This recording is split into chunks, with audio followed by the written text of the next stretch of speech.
श्रीचैतन्यमनोभीष्टं स्थापितं येन भूतले स्वयं रूपकदामेहं ददति स्वपदान्तिकं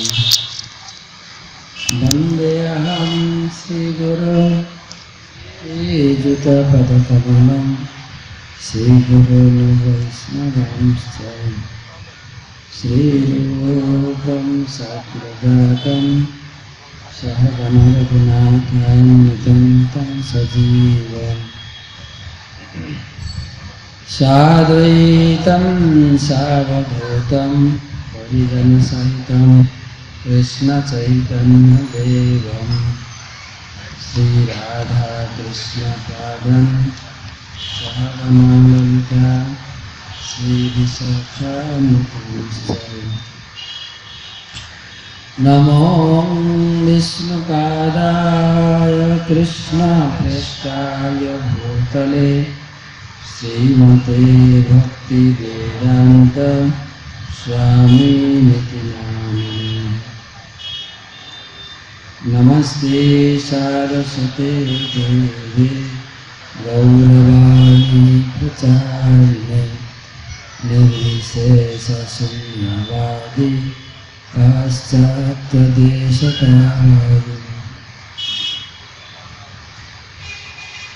जय श्री कृष्ण चैतन्य प्रभु नित्यानंद श्री अद्वैत गदाधर शिवासादि श्री गौरभक्तवृंद हरे कृष्णा कृष्ण कृष्ण हरे हरे हरे राम राम राम हरे हरे। ओम नमो भगवते वासुदेवाय ओम नमो भगवते वासुदेवाय नारायण नमस्कृत्यं नरं चैव नरोत्तमं देवीं सरस्वतीं व्यासं ततो जयमुदीरये नष्टप्रायेषु अभद्रेषु नित्यं भागवत सेवया भगवती उत्तम श्लोके भक्ति भवती नैष्ठिकी नमो विष्णुपादाय कृष्णप्रेष्ठाय भूतले श्रीमते जयपताका स्वामिनिति नामिने आचार्यपादाय निताय कृपाप्रदायिने गौरकथाधामधाय नगरग्रामकारिणे मञ्चाकल्पतरुभ्यश्च कृपासिन्धुभ्य एव च पतितानां पावनेभ्यो वैष्णवेभ्यो नमो नमः तमादिदेवं करुणानिधानं तमाहरणं सुहितावतारम् अपार संसार समुद्र सेतुं भजामहे भागवत स्वरूपं। मंत्र श्रीमद् भागवतम पंचम स्कंद जड़ भरत उपाख्यान আমাদের আজকে আলোচনা দশম অধ্যায়। আমরা গত সপ্তম অষ্টম এবং নবম অধ্যায় আমরা আলোচনা করেছি এবং নবম অধ্যায়ের শেষে আমরা জানলাম জড় ভারতের দিব্য স্থিতি।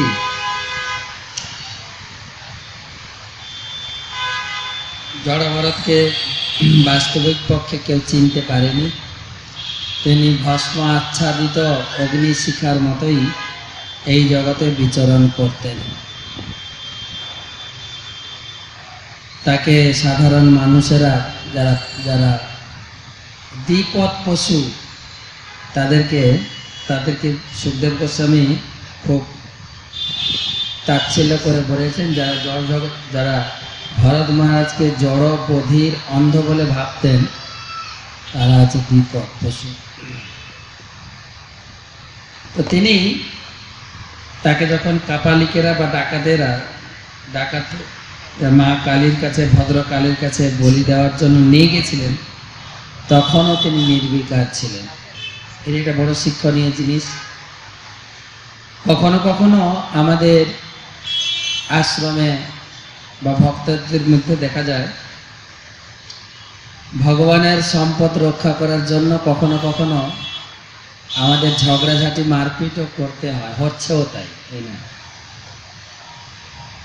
ভগবানের সম্পদ রক্ষার জন্য প্রভুপাত করেছে, কিন্তু আমাদের কোনো কোনো ভক্ত তখন মহাপ্রভুর তৃণাদেবী শ্লোকের ব্যাখ্যা করে, আমরা বৈষ্ণব হতে এসছি, আমরা কি এখানে মারপিট করতে এসছি? তোমরা কি তৃণাদেবী শ্লোকটা শেখো নেই? কি বলেছে? বৈষ্ণব মানে তৃণাদেবী। যখন প্রয়োজন তখন এই শ্লোক আওড়ায়। এই শ্লোক তখনই তোমার প্রতি কার্যকরী হবে, তোমাকে যখন খড়গ দেখানো হবে তখনও তৃণাদেবী ভাবে থাকবে, কাটো, ঠিক আছে, তাহলে তৃণাদেবী শ্লোকটা কাজ করবে। দিন আমাদের মায়াপুরে একজন তখন প্রেসিডেন্ট ছিলেন, এখন প্রেসিডেন্ট পদ নেই, এখন হচ্ছে আমাদের Mac, Mayapur administrative council board, আগে ছিল প্রেসিডেন্ট। তখন আমাদের যে মায়াপুরে যত জমি জায়গা আপনারা যারা গেছেন দেখেছেন, সেই সমস্ত জমি জায়গা আমাদের দখলে আনতে বেশ বেগ পেতে হয়েছিল। বিশেষ করে পাশাপাশি ইসলাম লোকেরাও ছিলেন, ঘোষেরাও ছিলেন, হিন্দু ঘোষেরা। তো কখনো কখনো ব্রহ্মচারীদের বা কখনো কখনো পাশাপাশি অন্যান্য গৌড়ীয় মঠদের সাহায্য নিয়ে আমরা এগুলো করেছি। কখনো কখনো ব্রহ্মচারী বলতেন, বাড়ি ছেড়ে এসছে এখানে কিসের জন্য মারপিট করতে এসেছি? আমরা বৈষ্ণব না, তৃণাদেবী শুনেছে, আমরা মহাপ্রভুর শিক্ষা কি আপনারা শেখেননি নাকি? কি জন্য বলেন মারপিট করতে? ছি, বৈষ্ণব মহাপ্রভু কি শিখেছেন শেখেননি? তখন প্রেসিডেন্ট প্রভু বলতেন যে কিচেনে একটু প্রসাদ লেট হলে কত কথা শোনায় তোমরা, আর কোনো সবজিতে যদি একটু লবণ বেশি হয়ে যায়, লবণ কম হয়ে যায়, কত কথা শোনাও, আবার তোমাদের মুখে তৃণাদেবী ঢাকা নিতেন। দরকারের সময় তৃণাদেবী চলো সবাইকে টেনে হিঁচড়ে দেখে দিয়ে। তো সেই জন্য আমরা যেন আবার অনুকরণ না করি। অনুকরণ তখনই করতে, এমন দৃষ্টান্ত ভরত মহারাজ রেখে গেছেন, মা কালীর কাছে খাইয়ে দাইয়ে পূজা করিয়ে কাটতে যাবে তখনও নির্বিকার, তাহলে ঠিক আছে যে হ্যাঁ আমি এই ত্রিগুণের ঊর্ধ্বে উঠে গেছি, না হলে অনুকরণ হয়ে যাবে। না আমি এখান থেকে ঘরে বা মন্দিরে যে যা বলো নির্বিকার, খাটতে যাও কে বলছে বলুন না, নির্বিকার না, এরকম যেন নকল না করি। এ খুব উন্নত স্তরের শিক্ষা প্রদান করা হয়েছে।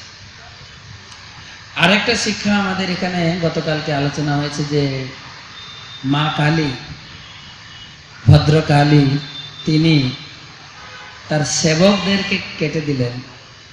এটা কি ধরনের বিচার? ভাগবত শাস্ত্রের বিচার অনুযায়ী বলা হয়েছে, গুরু ন সস্যাৎ স্বজন ন সস্যাৎ, পিতা ন সস্যাৎ জননী ন সস্যাৎ। সেই গুরু গুরু নন যিনি কৃষ্ণ ভক্তিতে যুক্ত করতে না পারেন।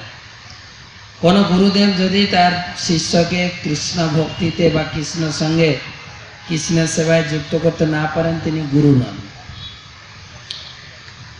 আর যিনি পিতা মাতা আত্মীয় স্বজন, তারা যদি তার পরিচিত জনকে, পিতা মাতা যদি তার সন্তানকে কৃষ্ণ ভক্তি না দিতে পারেন, তাহলে পিতা মাতা না। স্বামী যদি তার পত্নীকে, স্ত্রীকে কৃষ্ণ ভক্তিতে সাহায্য করতে না পারেন, তাহলে সে স্বামী নয়। আর দৈবং ন তৎসাৎ না প্রতিষ্ঠ সস্যাৎ, দেবতারাও দেবতা নয় যদি তার ভক্তকে কৃষ্ণ ভক্তি না দিতে পারে। তাই দেবী ভদ্রকালী তার ডিউটি তিনি করেছেন, যে আমার এই পূজকেরা তারা জানে না কৃষ্ণ ভক্তের মাহাত্ম্য কত, তারা তাকে হত্যা করতে চাইছে। জগৎজীবকে শিক্ষা দেওয়ার জন্য তারা দেবদেবী তারাও তাদের ভক্তদেরকে কৃষ্ণ ভক্তি, দেবী তাদেরকে কৃপা করেছেন, কৃপা করেননি। দেবী পূজকেরা দেবীর হাতে মারা গেছেন, দেবীর সামনে দেবীকে দর্শন করতে করতে মরেছেন, কৃপা নয় কি? তো সেই জন্য একটা কথা ইউজ করা হয়েছিল, দৈব ক্রমে। আমরা সনাতন গোস্বামী জীবনীতে একটা কাহিনী শুনতে পাই। আমাদের পশ্চিমবঙ্গে বর্ধমান জেলায় মানকর বলে একটা জায়গা আছে, মানকর স্টেশন আছে, যারা ট্রেনে করে বৃন্দাবন যান সেই জায়গাটা পড়ে মানকর। ওইখানে একজন শিব ভক্ত বাস করতেন, জীবন চক্রবর্তী, অত্যন্ত নিষ্ঠাপরায়ণ শিবের ভক্ত ছিলেন। খুব ঐকান্তিক সহকারে শিবের পূজা করছেন, নিয়ম করে, ব্রত করে, অনেক উপাচার দিয়ে। জীবনের উদ্দেশ্য হচ্ছে শিব ভগবানের সেবা করা, এটা তিনি গ্রহণ করে নিয়েছিলেন। শিবজি অত্যন্ত সন্তুষ্ট হয়েছিলেন তার সেবায়। একদিন তার স্বপ্নে এসে বলছেন, বৎস, তোমার সেবায় আমি অত্যন্ত সন্তুষ্ট হয়েছি, তুমি যাও এখান থেকে, আমার একটা ধাম আছে ভৌম কৈলাস, ভৌম কৈলাস, যেটা ভৌম বৃন্দাবন আছে না, ভগবান তো নিত্য বৃন্দাবনে থাকেন, কিন্তু এই ভূমিতে একটা বৃন্দাবন আছে ভারতের উত্তরপ্রদেশে, ঠিক কৈলাস ধামও আছে। যেরকম বাংলাদেশ হলেও অন্যান্য দেশের এমবেসি এখানে আছে, embassy, Indian embassy, American embassy আছে কিনা জানি না, ইন্ডিয়ান এমবেসি তো আছে। ঠিক সেরকম এই ভূমিতে ভগবানের গোলক এমবেসি, কৈলাসের এমবেসি, যারা শিবের পূজা করে তারা সেখানে বাস করে। তো উনি বললেন, আমার এখানে নিজের একটা ধাম আছে, আমি যেখানে নিত্য অবস্থান করি, বারাণসী, কাশী, তুমি কাশীতে চলে যাও, সেখানে আমি সাক্ষাৎ কাশী বিশ্বনাথ রূপে বিরাজ করি। খুব বিখ্যাত বিগ্রহ কাশী বিশ্বনাথ, গঙ্গা নদীর তীরে অবস্থান করছে। 22 মণ সোনা দিয়ে মোড়া আছে চূড়াটা। তো আপনি আবার সোনার লোভে যায়েন না, কারণ প্রচুর সিকিউরিটি, আপনি কিছুই করতে পারবেন না। ব্রিটিশ আমল থেকে এইরকম করা আছে, প্রচুর সিকিউরিটি গার্ড, তারপরে চেকিং, প্রচুর চেকিং। তো তুমি ওখানে চলে যাও, আমার ওখানে পূজা করবে, ওইটা আমার নিজস্ব ধাম, আমি ওখানে নিত্য বিরাজ করি, সাক্ষাৎ আমার দর্শন পাবে। তো তার প্রভুর আদেশ অনুযায়ী চলে গেছেন, ওখানে কিছুদিন সেবা করেছেন, আনন্দে থাকতেন। একদিন আবার শিব এসে বলছেন, বৎস, তুমি অত্যন্ত গরিব, আমি ইচ্ছা করছি তোমাকে কিছু অর্থ দান করব, তো তুমি এখান থেকে বৃন্দাবন চলে যাও। বৃন্দাবনে আমার একটা ছোট্ট সেন্টার আছে, শিবজি বলছেন, আমি বৃন্দাবনে নিত্য ভগবান কৃষ্ণের আরাধনা করার জন্য আমার একটা সেন্টার আছে, ভজন কুঠির আছে মানসী গঙ্গার তীরে, গোবর্ধনের কূলে মানসী গঙ্গার তীরে আমার সেই মন্দিরের নাম হচ্ছে চাকলেশ্বর শিব। আমি সেখানে থাকি এক স্বরূপে, সেখানে নিত্য আমি ভগবানের উপাসনা করি, সাক্ষাৎ ওখানে। আর ওখানে এক বাবাজি থাকে আমার কুটিরে, তার নাম হচ্ছে সনাতন। সনাতন গোস্বামীর অনেক ভজন কুটির আছে বৃন্দাবনে, কিন্তু চাকলেশ্বর শিবের কাছে মানসী গঙ্গার তীরে একটা ভজন কুটির আছে। তো ওই জায়গায় সনাতন গোস্বামী ভজন করতে, আর বিরক্ত বৈরাগী মানুষ, কোমরে একখানা শুধু কাপড় পরতেন, আর ভিক্ষা করে তিনি মাদুকরি করে প্রসাদ পেতেন, আর দিন রাত ভজন আর শাস্ত্র গ্রন্থ রচনা করতেন। আর ওখানে ছিল প্রচুর মশা, এত মশা বিরক্ত করতে, ভালো করে ভজনও করতে পারতেন না, আর শাস্ত্র গ্রন্থ আদি রচনা করতে পারতেন না। তিনি সিদ্ধান্ত করলেন, কালকে এখান থেকে পালাবো, থাকা যাবে না। শিব ঠাকুর রাত্রে ধরেছেন বাবাজিকে, সনাতনকে, যে না, আপনি এখান থেকে যাবেন না, আপনার সঙ্গ পেয়ে আমি খুব আনন্দিত। আজ আপনি ভজন করেন, আমি শুনি বসে বসে। আপনি যাবেন না এখান থেকে। আমি কালকে আপনার মশা তাড়ানোর ব্যবস্থা করছি।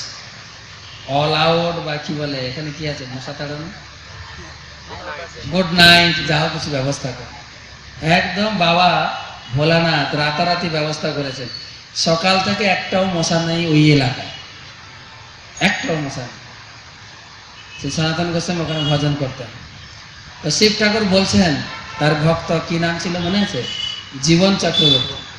জীবন চক্রবর্তীকে বলছেন, বৎস তুমি আরেকটু তুমি বৃন্দাবনে যাও, সেখানে আমার একটা সেন্টার আছে, সেখানে এক বাবা থাকেন। বৃন্দাবনে তাকে বড় বাবা বলে ডাকেন, কেন ষড় গোস্বামীর মধ্যে তিনি হচ্ছেন বয়সে জ্যৈষ্ঠ। যদি রূপ গোস্বামীর নাম আগে বলে, শ্রীরূপ শ্রী সনাতন, সনাতন বয়সে বড়। রূপ গোস্বামী ভক্তির দিক থেকে অগ্রগণ্য ছিলেন, তাই শ্রী রূপ গোস্বামীর নামটা আগে বলা হয়। তো তুমি ওখানে যাও, আমার কুটিরে এক বাবা থাকেন, তোমাকে অনেক ধন সম্পদ দেবে, তুমি যাও। তো তার প্রভু শিব ঠাকুরের নির্দেশ অনুসারে গেছেন, হেঁটে হেঁটে বারাণসী, কাশী বারাণসী থেকে অনেক রাস্তা, বৃন্দাবনে পৌঁছেছেন। মনে আশা, বাবা আমাকে অনেক ধনের ব্যবস্থা করে দিও, গেছে। কিন্তু গিয়ে দেখছেন ছোট্ট একটা শিব ঠাকুরের মন্দির, আর সেখানে যে বাবা থাকেন নিজেই বিরক্ত, ন্যাড়া মাথা, আর এই সারাদিন হরিনাম জপ করে, গায়ে একটু কাপড়ও নেই, জাস্ট কোমর ঢাকার জন্য একটু কাপড় রয়েছে। প্রথমে সনাতন গোস্বামী দেখেই তার মনটা বিষিয়ে গেছে, আরে আমার প্রভু শিব ঠাকুর কোথায় পাঠালেন, এ কি ধন দেবে, নিজেই বৈরাগী। তথাপি শিব ঠাকুরের কথা মনে করে গিয়ে বলছেন, বাবা আমি আপনার কাছে এসেছি কিছু ধন প্রাপ্তির উদ্দেশ্যে। আমি হচ্ছি শিব ভক্ত, শিব ঠাকুরের উপাসক। আমার প্রভু শিব ঠাকুর আপনার কাছে পাঠিয়েছেন, আপনি আমাকে প্রচুর ধন সম্পদ দেবেন। সনাতন গোস্বামী বলছেন, তাই নাকি? আচ্ছা, কিন্তু দিতে পারতাম তখন যখন আমি ফাইন্যান্স মিনিস্টার ছিলাম, অর্থমন্ত্রী ছিলাম। তিনি অর্থমন্ত্রী ছিলেন হোসেন সাহেব। তখন চাইলে আমি অনেক গ্র্যান্ট করে দিতাম, অনেক বাজেট পাস করে দিতাম। কিন্তু এখন তো সব কিছু ছেড়ে আমি হরে কৃষ্ণ করছি। আর সেই ভক্ত জীবন চক্রবর্তীও মনে মনে ভাবতেন, সত্যি তাই তো, আমার প্রভু কেন এর কাছে পাঠালো, এর কাছে তো কিছুই নেই, কি দেবে। সনাতন গোস্বামী চিন্তা করলেন যে শিব ঠাকুর পাঠিয়েছেন মানে এর ভিতরে কিছু রহস্য উদ্ঘাটিত আছে। তখন সনাতন গোস্বামী বললেন, হ্যাঁ ঠিক আছে, আমি তোমাকে অর্থ দেবো। বাইরে যে নোংরা বাকেটটা আছে, গার্বেজটা আছে, দেখো তো ওর ভিতরে কিছু পাওয়া যায় নাকি। তো তিনি পেয়েছেন পরশমণি পাথর, পরশমণি। ও দেখে ব্রাহ্মণ চিনতে পেরেছে যেটা পরশ পাথর, জীবন চক্রবর্তী ব্রাহ্মণ, পরশ পাথর। আর খুব আনন্দ, আরে বিশাল ধন সম্পদ পেয়ে গেছে। তো ওটা নিয়ে ধুয়ে মুছে কাপড়ে বেঁধে খুব আনন্দের সহিত চলে যাচ্ছে। শিব ঠাকুর চিন্তা করলেন, আরে আমি তো পাঠালাম ওকে ভক্ত হতে, প্রেম ধন হরিনাম দেবে সনাতন গোস্বামী, এ একটুকু পরশ পাথর নিয়ে পালাচ্ছে, তো আমার উদ্দেশ্য তো সিদ্ধ হলো না। তখন একটা ছোট্ট শিশু রূপ ধরেছে, ছোট্ট শিশু রূপ দিয়ে জিজ্ঞাসা করছেন, এই বামন ঠাকুর, তোমার আজকে তো আনন্দ কেন, কেন আনন্দ, এত আনন্দ কেন? বলছে তুমি এসব বুঝবে না, ছোট্ট ছেলে কিছু বুঝবে না, আনন্দ। কিন্তু ও তো শিব ঠাকুর সাক্ষাৎ ছোট্ট শিশু রূপ ধরে এসছে, মায়া বিস্তার করে ধরেছে, আরে বলতে হবে তোমাকে, তোমার এত আনন্দ কেন? তখন বলছে, আরে তুমি বাচ্চা ছেলে, কি বুঝবে, আমি একটা পরশ পাথর পেয়েছি। পরশ পাথর কি হয় না, ওটা লোহাতে ছুঁয়ে দিলে সোনা হয়ে যায়, ঠিক আছে, লোহাতে ছুঁয়ে দিয়ে সোনা। যদি আমাদের 2 নম্বর গলিতে বিল্ডিং উঠছে, লোহার স্ট্রাকচার করে বিল্ডিং উঠে, দেখবেন যত লোহার স্ট্রাকচার বানায় তারপরে ইট গাঁথিনি দেয় তো নাকি, তো লোহার স্ট্রাকচারে ছুঁয়ে দিলেই পুরো বিল্ডিংটা সোনা হয়ে যেত যদি এরকম পরশ পাথর পাওয়া যেত। তো অনেক মূল্য, অনেক, এই বিশ্বের সব থেকে ধনী হয়ে গেছে। তখন বাচ্চা ছেলেটি বলছে, ও তাই, তুমি এত বড় ধনী এখন, বা কিন্তু, বলছে কিন্তু মানে, মানে এই যে মূল্যবান বস্তুটি সেই বাবা কোথায় রেখেছিলেন? আরে বাবা তো বৈরাগী, ওই সামনে নোংরা বালতি ছিল, ওর ভিতরে ছিল জিনিসটা। বলছে হ্যাঁ বুঝেছি, বাবা আপনাকে ভালোই চিটিং করেছে। বলছে আবার চিটিং এর কি আছে এখানে? পরশ পাথর দিয়েছে। বলে হ্যাঁ, এই সাধু বাবারা লোককে খুব চিটিং করে। বলছে মানে, মানে লোককে আসল জিনিস দেন একটু ঘুরিয়ে ফিরিয়ে দেন। সাধু মহাত্মা সব প্যাঁচে কথা কয়, সুচতুর হয়ে তা বুঝে নিতে হয়। তুমি যাও বাবার কাছে, বাবার কাছে এর থেকে আরো বড় মূল্যবান জিনিস আছে, যার জন্য এটাকে তিনি তুচ্ছ করেছেন।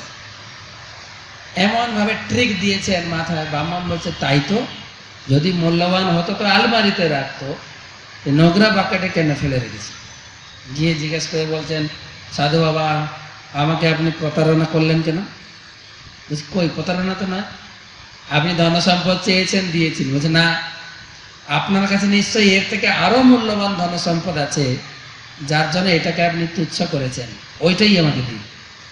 সনাতন গোস্বামী বলছেন আচ্ছা ওইটাই লাগবে, ঠিক আছে, আপনি যমুনায় গিয়ে এটাকে ফেলে দেবেন, ঠিক আছে, স্নান করবেন, এসে তিলক করবেন, ঠিক আছে, নতুন ধুতি পরবেন, নতুন ধুতি পরার পরে জপমালাটা বের করে হাত পরবেন, জপমালা দিয়ে বলবেন, বলুন হরে কৃষ্ণ কৃষ্ণ কৃষ্ণ হরে হরে, হরে রাম রাম রাম হরে হরে। তো ওটা তো ছিল পরশমণি। আমি আপনাকে দিলাম, এটা হচ্ছে চিন্তামণি। তো পরশমণি ছোঁয়ালে শোনা হবে, আর এটা চিন্তা মাত্রই আপনি যা চাইবেন তা পাবেন। হরিনা, আমরা এই মন্ত্র কিন্তু পেয়েছি যারা দীক্ষিত হয়েছি বা আশ্রিত। এই মন্ত্রের উপরে এতটাই ধ্যান বৃদ্ধি করা উচিত। গোলকের প্রমাধন, এটা এখানকার প্রোটেকশন নয়, কিন্তু এটা বাংলাদেশের জিনিসও নয়, ভারতের জিনিসও নয়, এটা ইম্পোর্টেড জিনিস, ইম্পোর্টেড, বাইরে থেকে আনা হয়েছে, এটা বাইরের জিনিস। অত্যন্ত মূল্যবান, অত্যন্ত ধ্যান বস্তু, এবং জীবনকে সার্থক করার জন্য এই মন্ত্রই যথেষ্ট। তাই শিব ঠাকুরও তার ভক্তকে কৃষ্ণ ভক্তি দিয়েছেন। এখানে কালী মাতাও তাই তার ভক্তদেরকে তিনি মুক্তি দিলেন। মায়ের হাতে মারা গেছে মানে কি, আর ভরত মহারাজকে দেখতে দেখতে মারা গেছেন মানে পরের জীবনে নিশ্চয়ই বৈষ্ণব ঘরে জন্মগ্রহণ করবে ওরা, আর ভজন করে উদ্ধার পেয়ে যায়, এই দেখে একদম নিশ্চিত। মা তাদেরকে পুরো কৃপা করে দিয়েছে। চণ্ডী, আপনার চণ্ডীদাসের নাম শুনবেন, বৈষ্ণব কবি আছে না, বৈষ্ণব পদাবলী লিখেছেন চণ্ডীদাস। চণ্ডীর ভক্ত ছিলেন, চণ্ডী মা কালীর ভক্ত ছিলেন। এই গঙ্গাতে পূজার পরে এই যে প্রসাদী ফুল এইসব আমরা গঙ্গায় ফেলে দিই না, গঙ্গাতে ভেসে যাচ্ছে একটা সুন্দর পদ্ম। চণ্ডীদাস গঙ্গায় স্নান করে, ওনার বাড়ি ছিল প্রায় গঙ্গার কিনারে কাছাকাছি। তো গঙ্গা থেকে সেই পুষ্পটা নিয়ে আসেন, পুষ্পটা দেখে খুব প্রভাবিত হয়েছেন, এই পুষ্পটা আমি মাকে পূজা করবো, মায়ের চরণে দেব।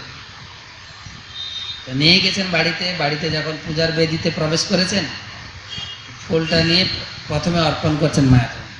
মা সাক্ষাৎ বেরিয়ে হাতটা ধরে ফেলেছে, না চণ্ডী, চণ্ডীদাস তুমি এটা করতে পারো না, এটা গোবিন্দের চরণে অর্পিত হয়েছে, আমার মাথায় রাখো প্লিজ।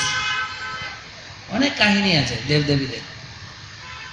তখন তিনি আদেশ করলেন, চণ্ডীদাস তুমি ধন্য, মা হাত ধরেছেন মানে ধন্য না, তুমি ধন্য। আজ থেকে তোমার প্রতি আমার একটা আদেশ, এবং তোমার হৃদয়ে আমি জ্ঞান প্রকাশ করছি, এখন থেকে তুমি আর আমার পদাবলী লিখবে না, এখন থেকে তুমি গোবিন্দের গুণকীর্তন করে সব পদাবলী লিখবে।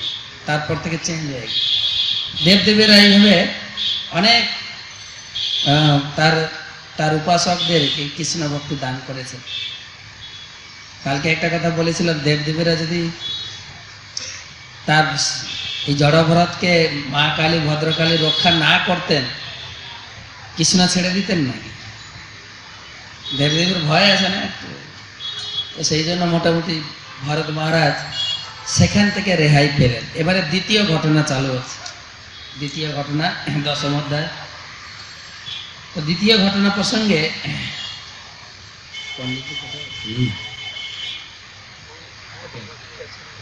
জড় ভরতের সঙ্গে মহারাজ রঘুগণের সাক্ষাৎ। এখানে আরেক প্রসঙ্গ আলোচনা করা হবে।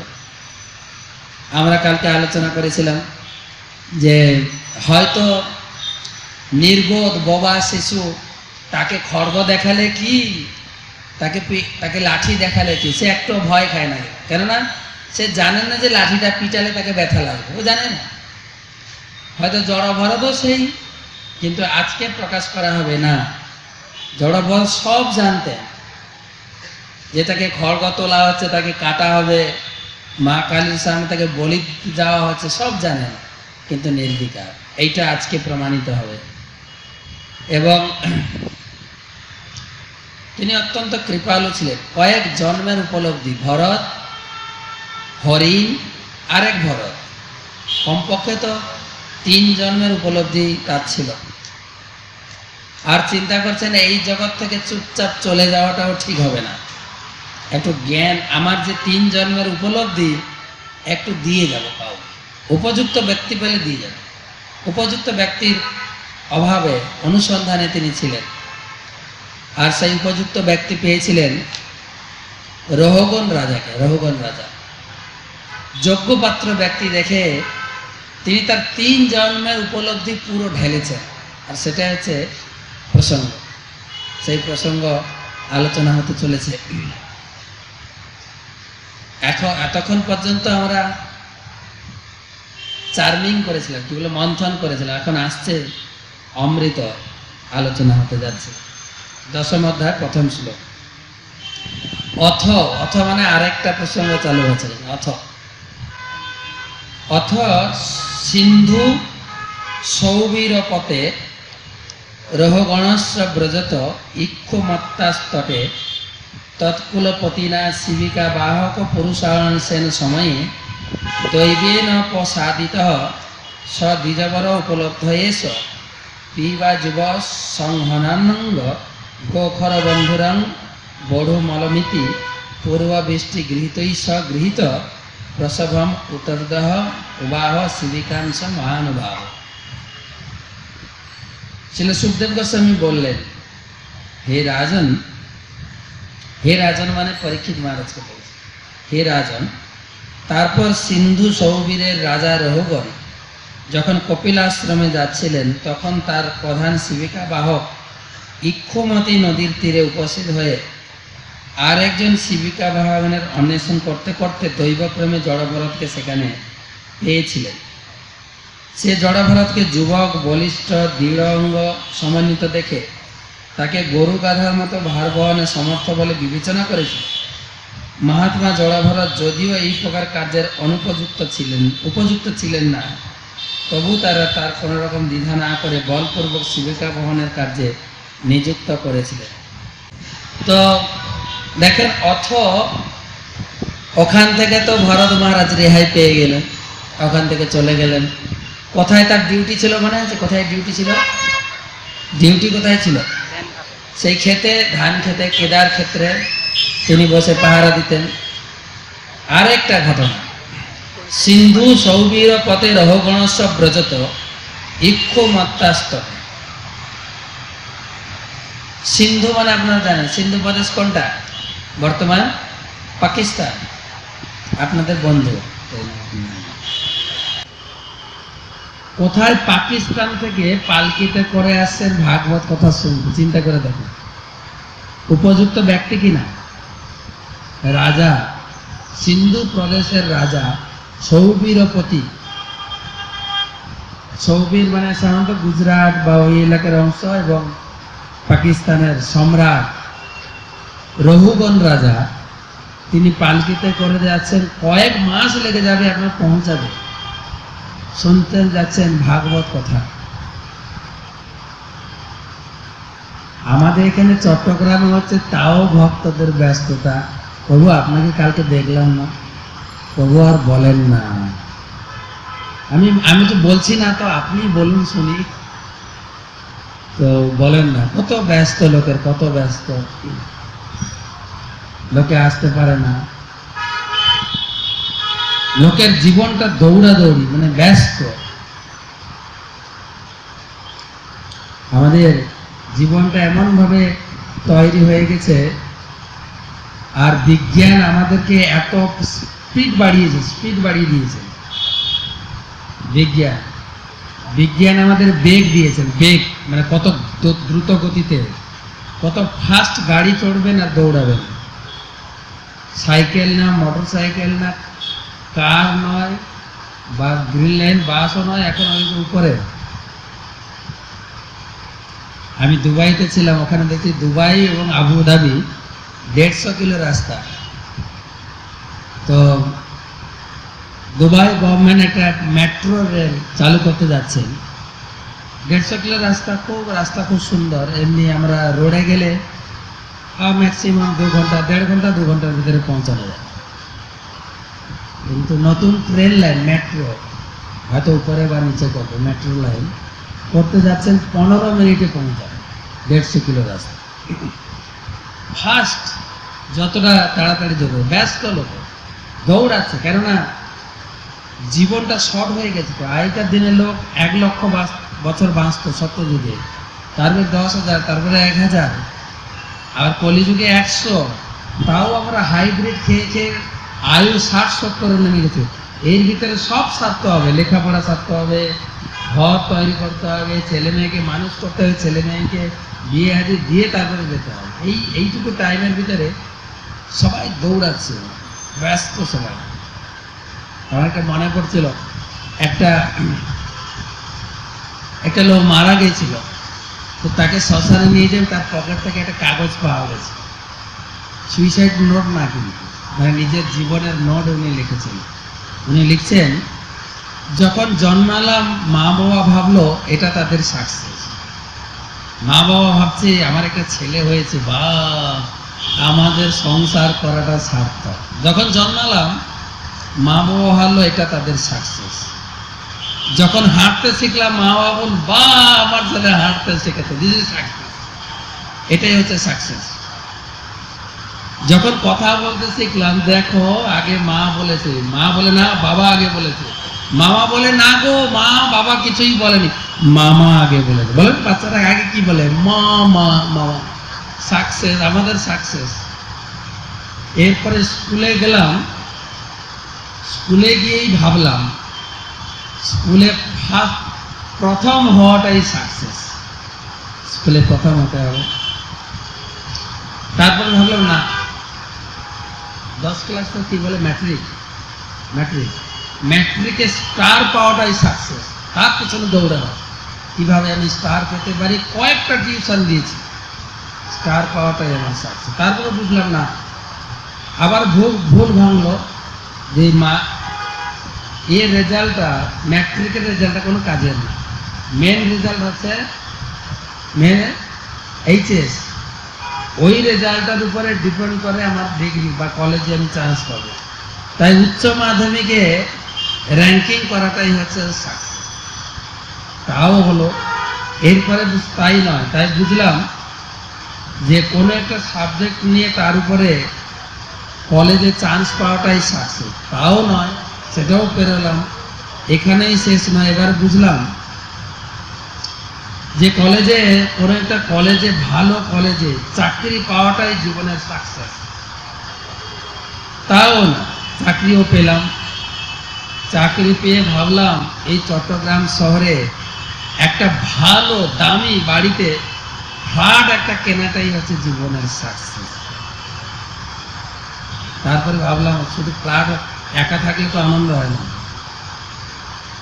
আমার মতো শিক্ষিত একটু মেয়ে দেখে বিয়ে করাটাই জীবনের সাকসেস। বছর ঘুরে গেল, আমার বংশধরেরা আমার বিয়ে দিয়ে দিল। তারপরে ভাবলাম একটা ছেলে মেয়ে হলেই আমার জীবন সাকসেস।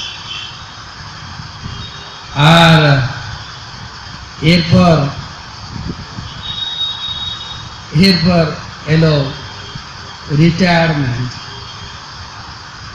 ভাবলাম সারা জীবনের যে সমস্ত টাকা আমি জমিয়েছি, পিএফ বা যা যা যা যা আমি পেয়েছি, এই টাকা দিয়ে লোকে কি করে বলেন তো, কি করে?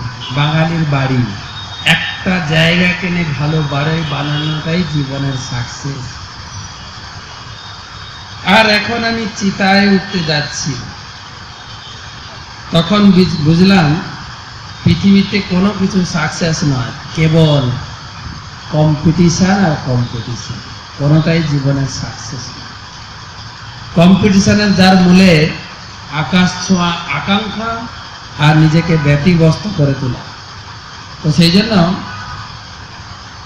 ব্যস্ততায় জীবন কাটিয়ে দিয়েছে, আমার জীবনে কোনো লাভ হয় সারা জীবন ব্যস্ততায় কাটাবে।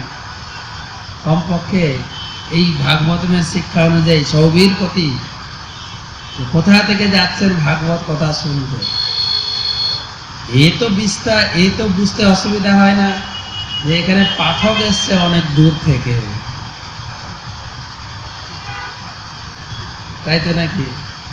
শিক্ষা তো হচ্ছে পাঠকের কাছে গিয়ে আপনারা শুনবেন, আর এটা হয়ে গেছে শ্রোতাদের কাছে এসে পাঠককে বলতে হবে, বিচার। তো পাকিস্তান থেকে গঙ্গাসাগরে যাচ্ছেন ভাগবত কথা শুনে। এটা বলার আমি উদ্দেশ্য, যোগ্য ব্যক্তি, কতটা তার উদ্গার, কতটা তার আকাঙ্ক্ষা, কত বড় ভক্ত, কত সময়, যেখানে পৌঁছাতে 2-3 মাস লেগে গেল। আবার কত, মানে বছরে 6টা মাস তাকে ভাগবত কথায় কাজে লাগিয়েছে। তো দ্বিজবর শিবিকা বাহানে দৈবে না উপাসিত, দৈবক্রমে দ্বিজবর স উপলব্ধ। তো 4 জন ব্যক্তি, তখন তো ফ্লাইট ছিল না, ট্রেন ছিল না, বাস ছিল না, পালকিতে করে যাচ্ছেন। 4 জন ব্যক্তি পালকিতে নিয়ে যাচ্ছেন, কিন্তু হঠাৎ একটা লোক অসুস্থ হয়ে যায়, পালকি চলবে না, খোঁজো খোঁজো খোঁজো, একটা লোককে খোঁজো। দৈবেনা ক্রমে, শ্লোকে দেখেন দৈবেনা উপাসিত স দ্বিজপর উপলব্ধ। হঠাৎ সেই লোকটাকে পাওয়া গেছে। কোন লোকটা? সেই ভরত। আর দেখছে ভালোই মোটা গোটা যুবক, হ্যাঁ, বেশ বলিষ্ঠ, মানে চেহারাটা এরকম টিপে দিলে গলে যাবে না, যেরকম আজকাল বাচ্চাগুলো না, সব বেবি ফুটের বাচ্চা, একটু চড় মারবেন ডাক বসে যাবে, সব ফোলা ফাঁপা। এই শরীর একদম বলিষ্ঠ,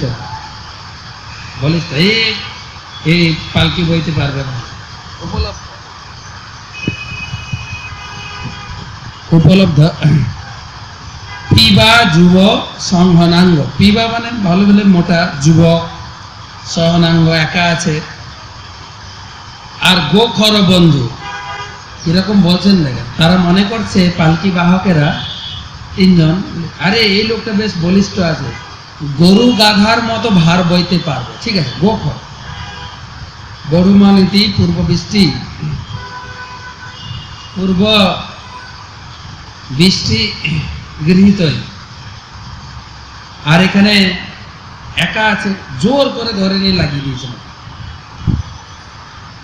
জোর করে।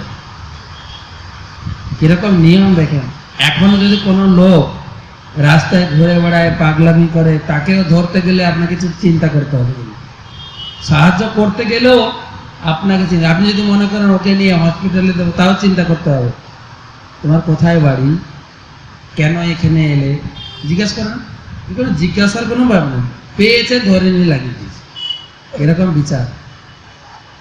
আর লাগিয়ে দিয়েছেন ওরও নামে, কাঁধে নিয়েছেন, চলতে শুরু করেছেন। উবাহ শিবিকান স মহানুভাব। তো সেই কাকে? মহানুভাব ব্যক্তি, সেই ভরতকে কাজে লাগিয়েছে। 2 নম্বর শ্লোক, যদা হি দ্বিজবরস্যে সুমাত্রাবলোকন অনুগতেন সমাহিতা পুরুষগতিস্তদা বিষমাগতাম সশিবিকাম রুহুগণ উপাধার্য পুরুষাণ অনিবহত আবহে বোড়ার সাধতি অতিক্রম কিমিতি বিষম মুহতে জানমিতি। সে তো কোনোদিন এইসব বয়নি, কোনোদিন পালকি বওয়া তার অভ্যাস নেই, লাগিয়ে দিয়েছেন, চলছেন। কিন্তু চলতে চলতে অসুবিধা হচ্ছে। প্রভুপাদ লিখেছেন জড়ভরত তার অহিংস মনোভাবের জন্য শিবিকা ঠিকভাবে বহন করছিলেন না। অহিংসা মনোভাব মানে রাস্তায় যখন চলছেন, রাস্তায় অনেক পোকা মাকড়, পিঁপড়ে পিঁপড়ে চলে না, পিঁপড়ে পোকা মাকড় দেখে দেখে পা ফেলছেন, তখন পা এদিক সেদিক ফেলতে হচ্ছে, তখন পালকি দুলছে, ঠিক মতো চলছে না। তিনি সম্মুখে 1 গজ পরিমিত স্থান নিরীক্ষণ করে পদবিক্ষেপ করছিলেন। 1 গজ, হাতি একটা পা তুলে একটা পা ফেলে, ওই পা ফেলতে যতটুকু রাস্তা ততটুকু তিনি দেখতেন, দূরে দেখতেন। এইটুকুর ভিতরে কোনো পোকা মাকড় জীবজন্তু থাকলে তাদেরকে বাঁচিয়ে পা ফেলতেন। তার ফলে চলাটা একটু আঁকামাঁকা হতো, পালকি দুলত। শিবিকাম রহুগণ, শিবিকাম রহুগণ উপধার্য। তখন রাজার খুব গায়ে লাগতো। গাড়ি দুললে প্যাসেঞ্জারের গায়ে লাগবে না, প্যাসেঞ্জার তো রাজা, রহুগণ রাজা, একদম রেগে একদম চলছেন, কোথায় লাফিয়ে চলছেন, কোথায় একটু সাইড দিয়ে হাঁটছেন, চলা ঠিক নেই, সোজা হচ্ছে না। তখন সাধতি সাধতি ক্রমত কিমিতি বিশৃঙ্খলতে জানন্তি আহ এ বোড়ার। রাজা তখন ভিতর থেকে গর্জন করছেন, কি হচ্ছে এটা? রাজার গায়ে আঘাত লাগছে না? যখন ড্রাইভার গাড়ি চালায় একটু গর্তে পড়ে গেল কি বাম্পারে উঠে গেল, প্যাসেঞ্জার চিৎকারে করে ওঠে, হ্যাঁ বেয়াদব ড্রাইভার, ভালো করে চলো। প্যাসেঞ্জারের গায়ে লাগছে, ড্রাইভারের গায়ে লাগছে, ওটা দোষ নাই। ড্রাইভারের গায়ে হতে লাগছে না, লাগছে না, আমার গায়ে লাগছে না, কেননা আমি পয়সা দিয়েছি, তোমার গাড়িতে চলছি। তো রাজার গায়ে লাগছে। রাজা তখন সাধারণিক ক্রমমতি ভালো করে চলো, সাবধানে চলো, ভিতর থেকে অর্ডার দিচ্ছে। তখন যারা পুরানো 3 জন আছে তাদের তো ভয় হয়ে গেছে, রাজার হুকুম, রাজার অর্ডার, রাজা রেগে যাচ্ছেন, আমাদের প্রাণ ধর্ম দিয়ে দেবে। তখন অথচ ঈশ্বর বচ সপালম্ভুক মুপাকর্ণ পায় তুরীয়চ্ছা শঙ্কিত মনস্তস্তং বিজ্ঞাপয়াতু বভুভু। তখন তাদের ভিতরে একজন সত্যি কথা বললেন যে আমরা ঠিক করে বইছি। শিবিকা বাহকেরা রাজার তিরস্কার বার্তা শ্রবণ করে দণ্ড ভয়ে ভীত হয়ে এইভাবে রাজার কাছে নিবেদন করেছিল। তারা তখন বলছেন মানে বইতে বইতে বলছেন, মহারাজ আমরা ঠিক ঠিক বইছি। দেখেন কি বলছেন, ঈশ্বর বচন। তাদের কাছে তাদের ঈশ্বর হচ্ছেন তাদের রাজা। রাজা রেগে যাচ্ছেন, দণ্ডদান করবেন, সেই জন্য তাদের ভিতরে একজন বলছেন, মহারাজ আমরা কিন্তু ঠিক ঠিক বইছি, আমাদের ভিতরে চলার কোনো ত্রুটি নেই, আমরা ঠিক বইছি, আমাদের কোনো দোষ নেই। অধুনৈব অধুনৈব অধুনৈব, এই যে এখন যে লোকটাকে লাগানো হয়েছে, ন বয়ং নরদেব প্রমত্তা, 4 নম্বর ছিল, ভগবত নিয়মানুপথা সাদেব বহাম অধৈ অয়ম অধুনৈব নিযুক্তপি ন দ্রুতং ব্রজতি নানেব স বড়ুং হ বয়ং পারমায়ম ইতি। কাঁধে বইতে বইতে তার 3 জন বলছে, মহারাজ ভালো করে শুনুন, আমাদের কোনো দোষ নেই। অধুনৈবে যে নতুন লোকটাকে লাগানো হয়েছে, নতুন লোকটা, সেই নতুন লোকটি ঠিক মতো পালকি বইছে না, আর একটু চলতেই হাঁপিয়ে যায়, ফোঁস করে। এই নতুন লোকটি বইছে না, নতুন লোকটি এই দোষ, আমাদের কোনো দোষ নাই। ন পারায়ণ, আর লোকটা এত বিয়ার্ড, আমরা বলছি ওকে, 3 জন মিলে বলছে, ভালো করে বউ, পালকি দুলছে, রাজা কষ্ট হবে, বউ আস্তে আস্তে ওরা বলেছে, ভালো করে বউ, জানা না রাজা কত শক্ত, মেরে ফেলবে,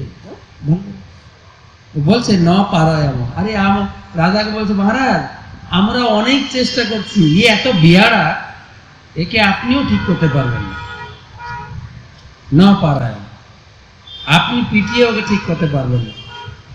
অথবা আরেকটা হতে পারে, আমরা চেষ্টা করছি পারিনি, আপনি পিটালে হয়তো লোকটা ঠিক মতো চলতে পারে, দুটো অর্থ হতে পারে। আমরা চেষ্টা করেছি,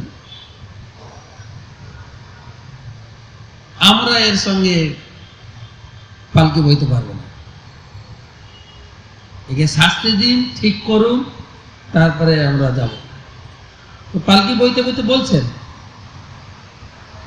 আর তারপরে বলছেন সাংসর্গিক দোষ এব নুনমিক্কসাপি সর্বেষাং সাংসর্গিকানাম ভবিতম অহিতি নিশ্চিত নিঃসম্য কৃপণবচ রাজা রহুগণ উপাসিত বিদ্ধপি নিসর্গেণ বলাৎকৃত ঈষৎ উত্থিত মনু রবিস্পষ্ট ব্রহ্ম তেজসং জাত বেদ সমীব রজসাবৃত মতিরাহ। রাজা সাংসর্গিক দোষ, রাজা রাজনীতি জানতেন, রাজা রাজনীতি জানতেন কিভাবে এটাকে ট্যাকল করতে হবে। যদি এই লোকটা ভালো করে কাজ করছে না, ওকে যদি বাদ দিয়ে দেওয়া হয়, কি হবে উপায়? অন্যান্য লোকেরা মোটামুটি কাজে ঢিলা দেবে, সবগুলোকে বাদ দিতে হবে, হবে না? সেই জন্য দেখবেন অফিসে কেউ যদি বেশি কাজ করে তাকে সবাই খেপায়, তুই এত খাটছিস কেন রে? কেন ও বেশি খাটলে এদেরকে খাটতে হবে। তো সেই জন্য রাজা জানতেন যে একে যদি বাদ দেওয়া হয় তাহলে একে একে তিনজনেই কাজে ঢিলা দেবে, তিনজনকে বাদ দিতে হবে। আর যদি কিছু না বলা হয়, যদি এরকম উৎপটাং ভাবে বইছে, যদি না বলা হয়, এবার যদি চারজন একসঙ্গে হয়ে যায় আর যেতে যেতে পালকি সহ আমাকে জলে ফেলে দেয়, তাহলে আমার শেষ। তো কমপক্ষে কিছু শাস্তি দিতে হবে, কিছু বলতে হবে, কিছু শাস্তি দিতে হবে, যাতে অন্যান্যরাও সাবধান হয়ে যায়, ভালো করে আমাকে বয়ে নিয়ে চলে। তারপরে সাংসর্গিক দোষ, একজনের দোষে অন্যজনরা যেন সেই দোষটাকে স্বীকার করে নিয়ে অন্যভাবে না চলে, সেই জন্য তাকে কিছু শিক্ষা দিতে হবে, একটু মেজাজ দেখাতে হবে। চারজন মিলে যদি, কেননা আমাদের দেশে একটা নিয়ম আছে, পশ্চিমবঙ্গ আর পূর্ববঙ্গ আমাদের নিয়ম আছে, কোনো কিছু মোটামুটি একটু জুড়ে টুড়ে সবাই মিলে হরতাল, হরতাল বলে তো নাকি, হরতাল, যদি চারজন মিলে হরতাল করলে পালকি বইব না, রাজার তো ওখানেই কাজ শেষ। সেই জন্য রাজা চিন্তা করলেন না, কিছু বলবো, নিসর্গে না বলাৎকৃত এবং ঈষৎ উত্থিত, ঈষৎ অল্প রেগে গিয়ে, ঈষৎ উত্থিত অল্প রেগে গিয়ে বলতে শুরু করেছেন। কাকে বলতে শুরু করেছেন? ব্রহ্ম তেজসম। ব্রহ্ম তেজসম মানে সেই ভরতকে ব্রহ্ম তেজসম। ব্রহ্ম তেজসম মানে যিনি ব্রহ্মভূত প্রসন্নাত্মা, ন সচতি ন কাঙ্ক্ষতি, যার কোনো চাওয়া পাওয়া, সুখ দুঃখ রাগ অহংকার কিছুই নাই, সেই ব্যক্তিকে বলা শুরু করেছেন। এখন আপনারা বলতে পারেন রাজা তো ভক্তই ছিল, কৃষ্ণ কথা শুনতে যাচ্ছিল না, তাতে ক্রোধ আসবে না, কিন্তু রাজ অভিমান এখানে লিখেছেন, তাই লাস্ট ওয়ার্ড দেখেন, রজসাবৃত মতিরাহ। আমি রাজা, আমাকে তোমাদের ভালো করে সেবা করতে হবে। এই রজগুণের আচ্ছাদনে তিনি বৈষ্ণব হলেও কথা শুনতে যাচ্ছেন যদিও, তথাপি তার অহংকার, আমি আমি আমি আমি ভোগ্য, আমার সেবা তোমাকে করতেই হবে। রাজ অভিমান তাকে, এই রাজ অভিমান বা অহংকার অন্যের দুঃখ বুঝতে পারে না, অন্যের দুঃখ বুঝতে পারে না। আপনারা চিন্তা করে দেখুন, যে পালকি বইছে, পালকিতে বসে আছেন যার, তার দুঃখ হচ্ছে, আচ্ছা যারা পালকি বইছেন তার দুঃখ হচ্ছে না? বলুন তো, এইটাই হচ্ছে ব্যাপার। কেননা অহংকার, আমি মালিক।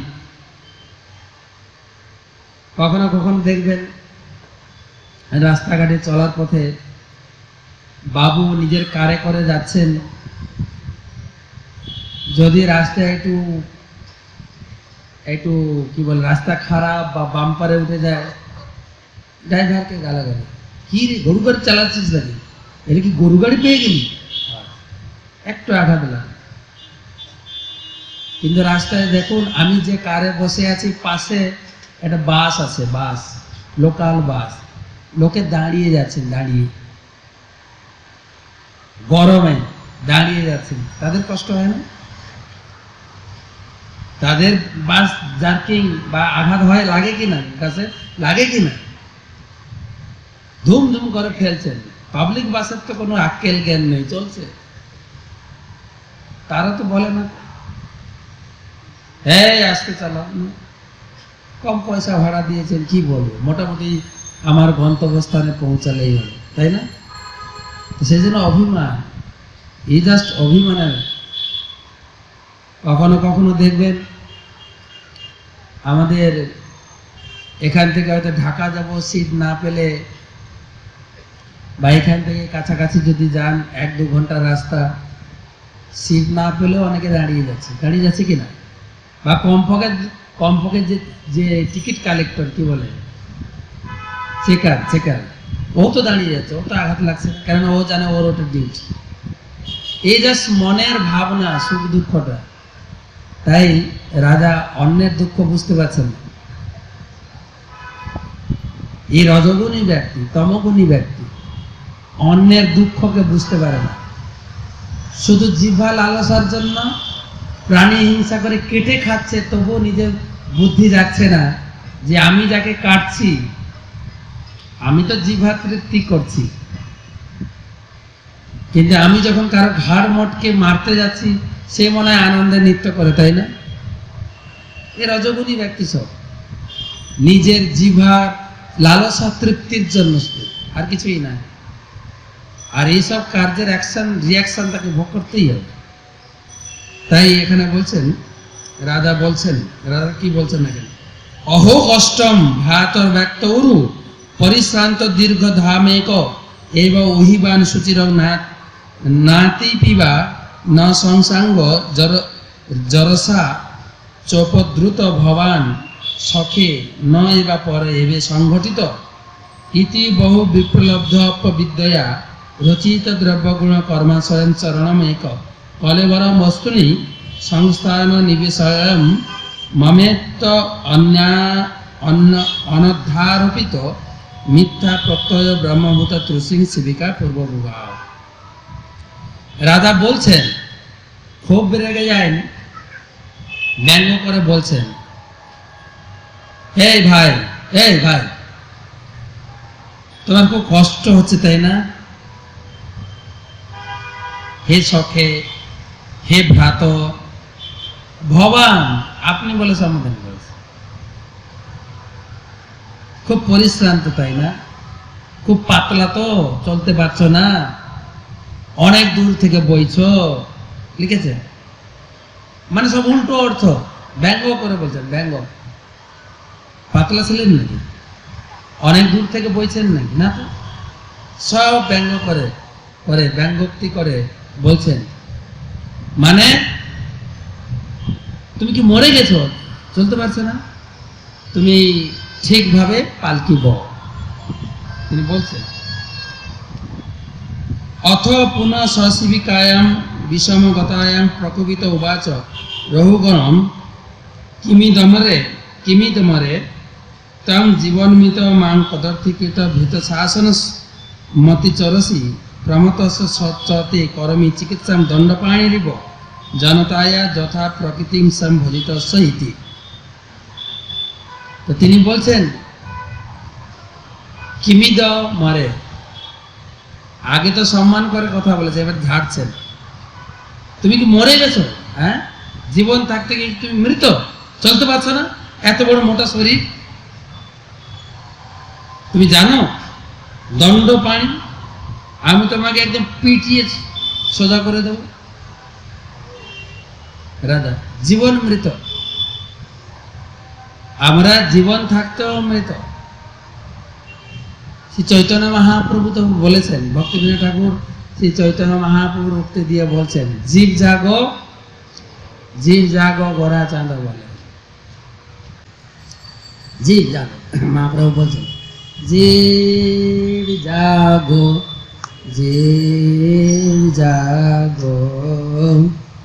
গোরা চাঁদ বলে। বলুন সবাই, জীব জাগো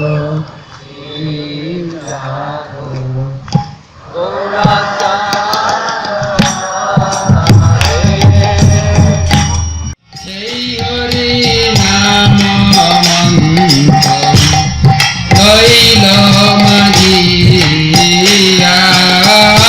সেই হরি নাম মন্ত্র লইল মাজিয়া। মন্ত্র থাকলে কি হবে? মন্ত্র থাকলে কি হবে? কিন্তু একজনের কাছে, গুরুদেবের কাছে গিয়ে মেঘে নিতে হবে, মেঘে। তাই গুরু মহারাজ এখন শুরু করেছেন, দেখবেন দীক্ষা দেওয়ার সময় আপনাকে চাইতে হবে, গুরু মহারাজ আমাকে দীক্ষা দিন, মেঘে। ভক্তিবিনোদ ঠাকুর বলছেন, ভক্তিবিনোদ ঠাকুর বলছেন সেই হরির নাম মন্ত্র গুরুদেবের কাছে গিয়ে মেঘে নাও, তাহলে তোমার পকেটে স্থিরে যাবে। তো আমরা ঘুমিয়ে আছি, তো এখানে উল্টো ভাবে ব্যাখ্যা করছেন ভগবান মহারাজ, তোমার কি জ্ঞান নেই? আমি রাজা, তোমার চিকিৎসা করে দেবো। কি চিকিৎসা? পিটুনি, পিটুনি। তোমাকে পিটালে তোমার মাথা ঠিক হবে।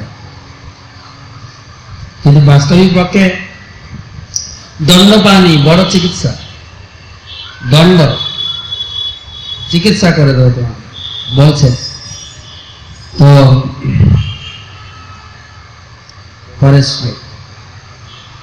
তোমার চিকিৎসা করা দরকার। 8 নম্বর শ্লোক, এবং বহুবদ্ধমপি ভাসমানম নরদেবাভিমানম রজসা তমসানু বিদ্ধেন মদেন তিরস্কৃতা শেষ ভগবত প্রিয় নিকেতনম পণ্ডিত মানিনম স ভগবান ব্রাহ্মণ ভগবত সর্বভূত শ্রীদাত্মা যোগেশ্বর স্তর্জায়া নাতি ভূৎপন্নমতি স্ময়মান ইব বিগত স্ময় ইদমাহ।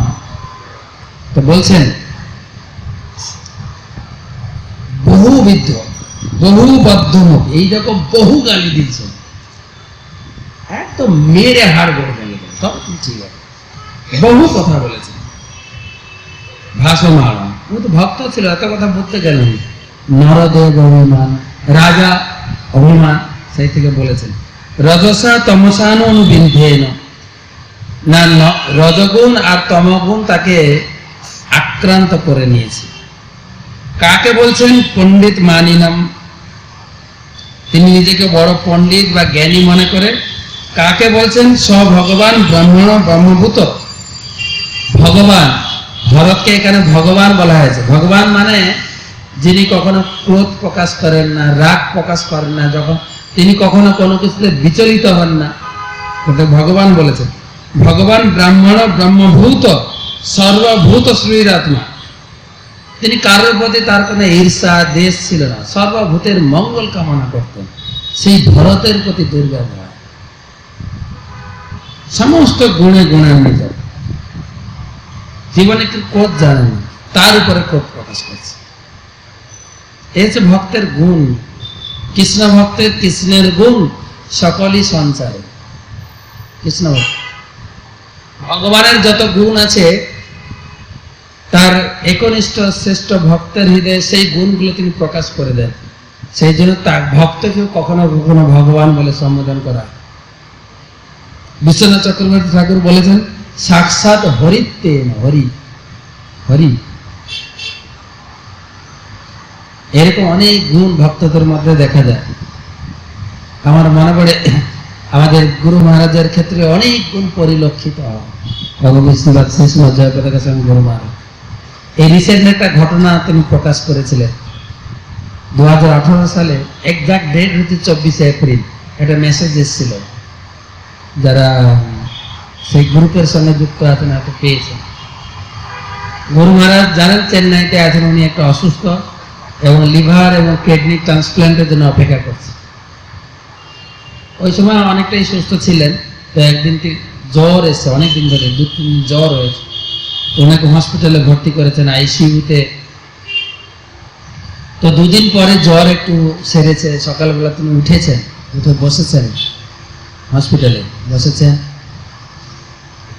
তো গুরু মহারাজের যে সেক্রেটারি জিজ্ঞাসা করছেন, গুরু মহারাজ আপনাকে খুব ফ্রেশ লাগছে, খুব ভালো লাগছে। তো সেক্রেটারি এসে জিজ্ঞাসা করছেন, গুরু মহারাজ আপনি কিছু গ্রন্থ পড়তে চান? যদি চান সেরকম গ্রন্থ এনে দেবো, পড়ে শোনাবো আপনাকে। আপনারা যারা গুরু মহারাজের শিষ্য বা গুরু মহারাজকে দেখেছেন, আপনাদের অনুভব আছে, গুরু মহারাজকে কোনো কিছু নিবেদন, আবেদন বা প্রশ্ন জিজ্ঞাসা করলে গুরু মহারাজ কিছুক্ষণের জন্য একটু চুপচাপ হয়ে যায়। গুরু মহারাজ চোখ বন্ধ করে কিছুক্ষণ ভাবলেন, প্রায় 1-1.5 মিনিট, দিয়ে তিনি বলছেন, হ্যাঁ আমি একটু শুনতে চাই ভক্তি রত্নাকর গ্রন্থ, নরহরি সরকার ঠাকুরের লেখা ভক্তি রত্নাকর গ্রন্থ 11 অধ্যায় এবং 12 অধ্যায় পড়ে শোনা। তো সেক্রেটারি যখন মোবাইল খুললেন, মোবাইলে বই আছে, পিডিএফ বই খুললেন, মোবাইল খুলেছেন, দেখছেন আজকে হচ্ছে জাহ্নবা মাতার নাম শুনেছেন না? নিত্যানন্দ স্ত্রী জাহ্নবা মাতার আবির্ভাব তিথি। তো তারপরে বই খুললেন, ভক্তি রত্নাকর 11-12 অধ্যায় খুলে দেখছেন জাহ্নবা মাতার লীলা বর্ণনা রয়েছেন। উনি বৃন্দাবনে কিভাবে ভ্রমণ করলেন, নবদ্বীপ থেকে কিভাবে চলে গেলেন, বৃন্দাবনে ভ্রমণ করলেন, আর বৃন্দাবনে কিভাবে গোপীনাথ মন্দিরে তিনি বিলীন হয়ে গেলেন। ভক্তরা দেখে অবাক, কেউ জানতেন না যে আজকে জাহ্নবা মাতার আবির্ভাব তিথি। গুরু মহারাজ কোনো বৈষ্ণব পঞ্জিকাও দেখেননি, জাস্ট চোখ বন্ধ করে ধ্যানে বলে দিলেন জাহ্নবা মাতার কাহিনী শুনতে চাই। এই হচ্ছে অন্তর্জামিত্ব ভাব, কৃষ্ণের গুণ ভক্তের ভিতরে প্রকাশিত। অনেক কাহিনী আছে গুরু মহারাজ। তো এখানে বলছেন সেই রকম একটি ব্যক্তিত্ব, জড় ভরত, জড়ের মতো আচরণ, কিন্তু তিনি ছিলেন ব্রহ্মজ্ঞানী, সমস্ত সুহৃদ আত্মা। অনেক বলেছেন, অনেক।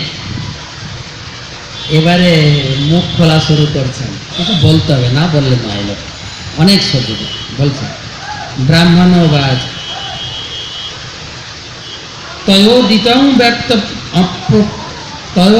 ব্যক্তম অবিপ্রলব্ধম ভর্তুম সমে সদাদি বীর ভার গন্তুর যদি সাধরিতম মধ্যা পিবেতি রাসো ন বিদাং প্রবাদ। তো অনেক বকেছেন, তুমি কি এত কথা শুনছো না কেন, তো বেয়াদব হয়ে গেছে, পিটিয়ে সব ঠান্ডা করে দেবো। এবং আমি হচ্ছি রাজা, আমার ভার বহন করা উচিত। আর আগে অনেকগুলো কথা বলেছেন, তুমি পাতলা তাই না, চলতে পারছো না তাই না, কষ্ট হচ্ছে তাই না, অনেক দূর থেকে বইছে, অনেক ব্যঙ্গোক্তি করেছেন। এবারে বলছে, এবারে আসল জড় ভরত মুখ খুলছেন। এবারে শুনুন। তয়োদিতম ব্রাহ্মণ বাচ, মানে জড় ভরত বললেন, মুখ খুলছেন। ব্রাহ্মণ বাচ তয়োদিতম, আপনি যা বলেছেন সব সত্য কথা। ব্যক্তম অপ্রতিলব্ধম, আপনি যা বলেছেন সব সত্য কথা। প্রচারের স্টাইল, লোকে যা বলুক না কেন প্রথমে একটু মোটামুটি আপনার জ্ঞান বুদ্ধি আছে, যা বলছেন তাই। বীর, দেখেন বীর ভার, বীর, আপনি কথাবার্তায় অত্যন্ত পটু। বীর, হে বীর, আপনি বীরত্ব প্রদর্শন করে বড় বড় রাজ্য জয় করেছেন, আপনি রাজা। আর অন্যভাবে বলে আছেন আপনি বীর। আর আমি যা এখন কথা বলবো যদি সত্যিকারে বুঝতে পারেন তাহলে আপনি বীর। রাজ্য জয় করে তো বীর হয়েছেন। 2-4টা কথা বলবো, একটু কান দিয়ে শুনবেন। কিন্তু মহারাজ রঘুগণ সত্যিকারেই জাগতিক দিক থেকে এবং আধ্যাত্মিক দিক থেকে দুই দিক থেকে গিয়েছিলেন। তা না হলে ভাগবত রাজ্য সমর্পণ করে তিনি যাচ্ছেন ভাগবত কথা শুনতেন। আপনি যে বলেছেন যে আমি কোনোদিন ভার বইনি, সত্যি আমি কোনোদিন ভার বই। তুমি কি কোনোদিন ভার বওনি? এরকম গালি দিয়েছেন। বলছে না আমি সত্যি কোনোদিন ভার বই না, এখনো বইনি, এখনো বলছেন। কাঁধে কাঁধে পালকি আছে তা সত্ত্বেও বলছেন আমি এখনো ভার বইনি। আর আপনি বলেছেন তুমি মোটা নও, সত্যি আমি মোটাও নই পাতলাও নই, আমি ভার বইনি। ভার বয়েছে আমার শরীরে, আমি না, আমি শরীর থেকে আলাদা। এ চালু করেছেন দ্বিতীয় অধ্যায়ের সাংখ্যযোগ। আমি দেহ নই আত্মা, চালু হলো জ্ঞান।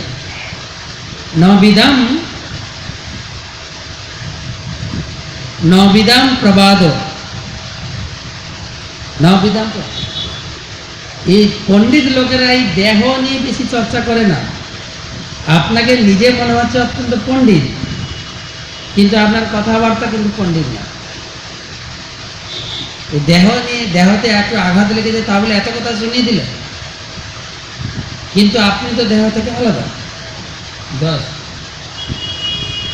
স্থূলম কাষ্ট্রং বাধয় আধয়শ্চ ক্ষুদ্রম ভয়ং কলিরিচ্ছা জরাচ নিদ্রা রতির্মনহাম শত সূচ দেহেন জাতশ্চ হিমেন সন্তি।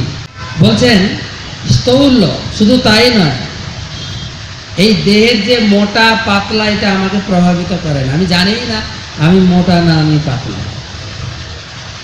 আধয়, আর আপনার বাক্যর দ্বারা আমি একটুও কষ্ট পাইনি, কিন্তু আমি নিজেই বুঝি নাই আপনি কি বলেছেন।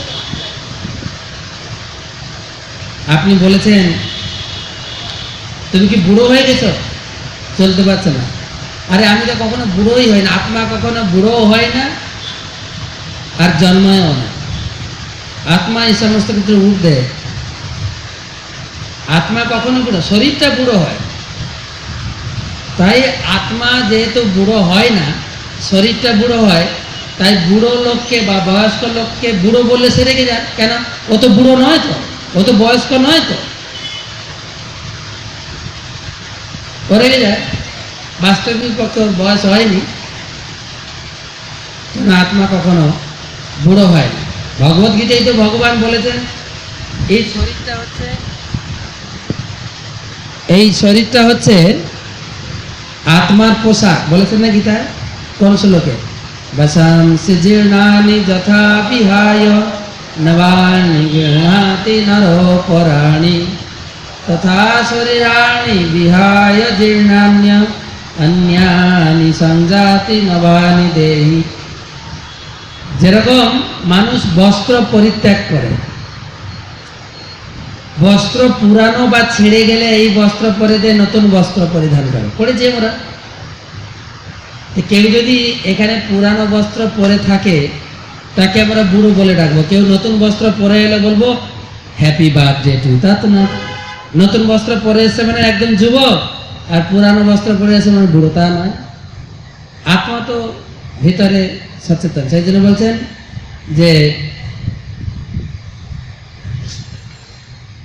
কোনো প্রভাবিত হয়নি আমি। আর বলছেন দেহেন জাতেন, এইসব দেহ ধর্মের ঊর্ধ্বে নেম সন্তি।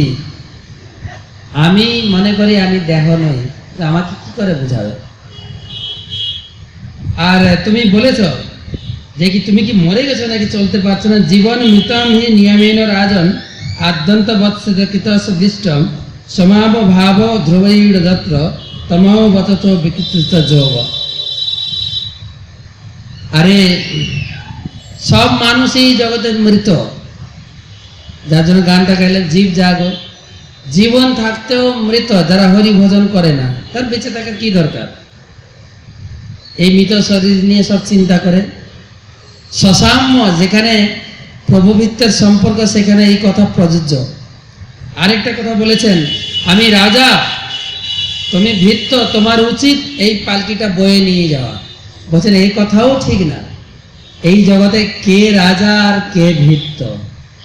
আজকে তুমি রাজা, কালকে হয়তো আমি রাজা হয়ে যাব। হচ্ছে না দুনিয়াতে? হচ্ছে কিনা? স্থির নয় তো। আর তখনকার এই কথা বলেছিলেন, আর এখন তো আরো প্রশ্ন। কেন 5 বছরের মন্ত্রী হয়েছেন, পরের ইলেকশনে জিতবে কিনা তা সন্দেহ আছে। এই ইলেকশনে জিতে মন্ত্রী হয়েছেন, এ করতে হবে, দাপট দিতে হবে, এটা করতে হবে, একে শাস্তি দিতে হবে, পরের ইলেকশনে হয়তো হেরে গেলে ওকেই জেলে যেতে হবে। ইন্ডিয়াতে হচ্ছে প্রচুর। কে প্রভু আর কে ভৃত্য? তুমি এখন নিজেকে রাজা বলছো, পরেক্ষণে হয়তো আমার চরণে পড়বে, হয়তো দেখা যাবে। ইনডাইরেক্ট ভাবে বলে দিয়েছে কে রাজা কে ভৃত্য। হয় না? বাবা ছেলেকে খুব শাসন করে, বিয়াদব করছিস, যা বলছে ঘর থেকে বের করে দেবো। আবার দেখা গেল সেই ছেলেই ঘরের মালিক, বাবাকে বের করছে। হচ্ছে তো না? না, বাবা এখন থরথর করে কেঁপে ছেলের আন্ডারে থাকে। হে দুনিয়াটা এইরকমই। কে রাজা কে প্রভু? কেন রাজ অভিমান আপনার? কেন? এই জগতের কোনোটা স্থিরতা নেই। কিন্তু চৈতন্য চরিতামৃতে পড়বেন, সুবুদ্ধ রায়কে কিভাবে সুবুদ্ধ রায় রাজা ছিলেন, চৈতন্য চরিতামৃতে বর্ণনা দিয়েছেন। রাজা ছিলেন, আর হোসেন শাহ কোন এক সময় তার দরবারে পড়াশোনা করত। পড়াশোনার কোনো বোঝার অস্পষ্ট তাকে শাসন করেছেন, আর হোসেন শাহ হয়ে গেছেন রাজা। একদিন হোসেন শাহের শরীরে দেখছেন চাবুকের প্রহারের দাগ। তখন বেগম জিজ্ঞাসা করছেন এটা কিসের দাগ? তখন বলছেন আমার পোস্টটা, আমার রাজা ছিলেন হোসেন শাহ, তো তিনি হচ্ছেন আমার শিক্ষাগুরু, আমাকে শিক্ষা দেওয়ার লক্ষ্যে আমাকে প্রহার করে আমাকে শিখিয়েছেন। বেগম বললেন এখন তো তুমি রাজা, তার প্রতিকার করো, তার প্রাণ দণ্ড দাও, তোমাকে চাবুক মেরেছে। হোসেন শাহ বলছে এটা কি করে সম্ভব? তিনি আমার গুরু ছিলেন, আমাকে শাস্তি দিয়ে শিখিয়েছেন। বেগম জিদ ধরলেন, না নিতেই হবে। তখন ছিলেন রাজা, আর এখন হয়ে গেছেন রাজার আন্ডারে। তখন বেগম ধরলেন, না আপনাকে শাস্তি নিতে, কমপক্ষে জাত নিয়ে নিন। কিভাবে? না করোয়ার পানি খাইয়ে দিলেন। করোয়া মানে আপনারা জানেন, হিন্দু ধর্ম চলে গেল। এত হিন্দু ধর্ম কঠোর ছিল ব্রাহ্মণেরা, কিভাবে হিন্দু ধর্মকে তছনছ করেছেন, ভাগ করে দিয়েছে। একটু পানি খাইয়ে দিন, জাত চলে গেছে। বাস এখান থেকে কিভাবে তিনি আবার হিন্দু ধর্মে ফিরে আসবেন? ঘুরতে ঘুরতে ব্রাহ্মণ পণ্ডিত, শ্রেষ্ঠ ব্রাহ্মণ পণ্ডিত কাশীতে রয়েছেন। কাশীতে ব্রাহ্মণদের কাছে জিজ্ঞাসা করছেন কিভাবে আমি আবার আমার ধর্ম সংস্কার করে ধর্মে ফিরে যাব। ব্রাহ্মণের এরকম পৃষ্ঠা উল্টাচ্ছে বইয়ের, বিভিন্ন পাপের কি প্রায়শ্চিত্ত, তোমার চেয়ে পাপ গুরুতর পাপ। কি পাপ? করোয়ার পানি খেয়ে তিনি ধর্মান্তরিত হয়ে গেছেন। বাহ, কি বিচার!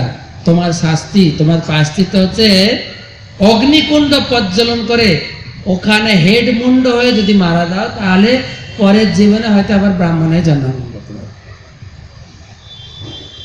কেউ বলছে না, গঙ্গাতে কলসি বেঁধে গঙ্গাতে ডুবে মরো, গঙ্গা জলের স্পর্শে তোমার যদি পাপ মুক্ত হয়। এক একটা বিধান। তখন কেউ বললেন আরে না, এইখানে কাছে এলাহাবাদে নিমাই পণ্ডিত আছে, ও হচ্ছে বর্তমান শ্রেষ্ঠ পণ্ডিত নিমাই পণ্ডিত, ওর কাছে যাও, ও যেটা বিধান দেবে ওইটা করো, এদের কথা শোনো না, সব কারো কর্মকাণ্ডী জ্ঞানকাণ্ডী লোক। যাও নিমাই পণ্ডিতের কাছে। আর নিমাই পণ্ডিতকে উনি চেনতেন, নিমাই বাংলার লোক, আর হচ্ছে সুবুদ্ধ রায় বাংলার ছিল, জানতেন। নিমাইয়ের সঙ্গে দেখা করেন চৈতন্য মহাপ্রভুর সঙ্গে প্রয়াগের ঘাটে এলাহাবাদে। মহাপ্রভু বলছেন, মহাপ্রভু জড়িয়ে ধরে, আরে তো এসব জাত নেওয়া এটা ছাড়ুন তো, ব্রাহ্মণদের কারসাজি ছাড়ুন, কোনো জাত টাত যায়নি। আর যদি মনে করেন জাত চলে গেছে, যদি মনে করেন, আপনি এখান থেকে বৃন্দাবনে চলে যান। ইয়া হয়তো যাও তুমি শ্রী বৃন্দাবন, নিরন্তর করো তুমি নাম সংকীর্তন, নাম সংকীর্তন করো। আর কি বললেন? বললেন এক নাম হইতে তোমার সব দোষ যাবে। যদি যা মনে করে যে আমি পাপ করেছি, যা চলে গেছে, একবার নাম করলে তোমার সব দোষ প্রায়শ্চিত্ত হয়ে যাবে। আর নাম লইতে হবে, এক এক নামে তোমার সমস্ত পাপ দোষ যাবে। আর নাম লইতে কৃষ্ণের চরণ পাই। যদি দ্বিতীয় নাম করো কৃষ্ণের চরণে তোমার স্থান হয়ে যাবে। আর নাম লইতে হয় বৃন্দাবনের স্থিতি, তৎস্থানের স্থিতি, কৃষ্ণ স্থানের স্থিতি, মহাপ্রায়শ্চিত্তি। বড় বড় মহাপ্রায়, এই হচ্ছে মহাপ্রায়শ্চিত্তি। মহাপ্রভু বিধান দিলে কিছু করতে হবে, হরিনাম করো। মহাপ্রভু সমস্ত গুটিয়েছেন প্রেম ভক্তি দিয়ে, হরিনাম দিয়ে। আর এই হচ্ছে বিচার, কি আজকে রাজা আর কেউ। আজকে আমি মহারাজ, আমি স্বামী, এই জগতের সম্রাট। আরে সম্রাট তো একজন, স্বামী তো একজন, জগৎ স্বামী কৃষ্ণ। তার আদেশ পালন করা উচিত। আপনার কি আদেশ? কি আদেশ? বিশেষ বুদ্ধে বিবরণ মনাক পশ্যাম জন্ম ব্যবহার তো অন্য ক ঈশ্বর স্তত্র কিমি সবিতম তথা বিরাজন পরমাবর্তিতে।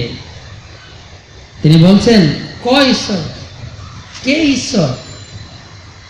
আমি ঈশ্বর, আমার কথা মানতে হবে। কে ঈশ্বর? ঈশ্বর তো একজনই, যিনি ত্রেতা যুগে আছেন, দ্বাপর যুগে আছেন, কলি যুগে আছেন, সব যুগে আছেন। আপনি কদিন থাকবেন? আপনি যদি সব যুগে থাকতেন তবে আপনি ঈশ্বর, আপনার বাণী না মারা। শাস্ত্রে বলা যে একলাই ঈশ্বর হয় কৃষ্ণ, একজনই ঈশ্বর।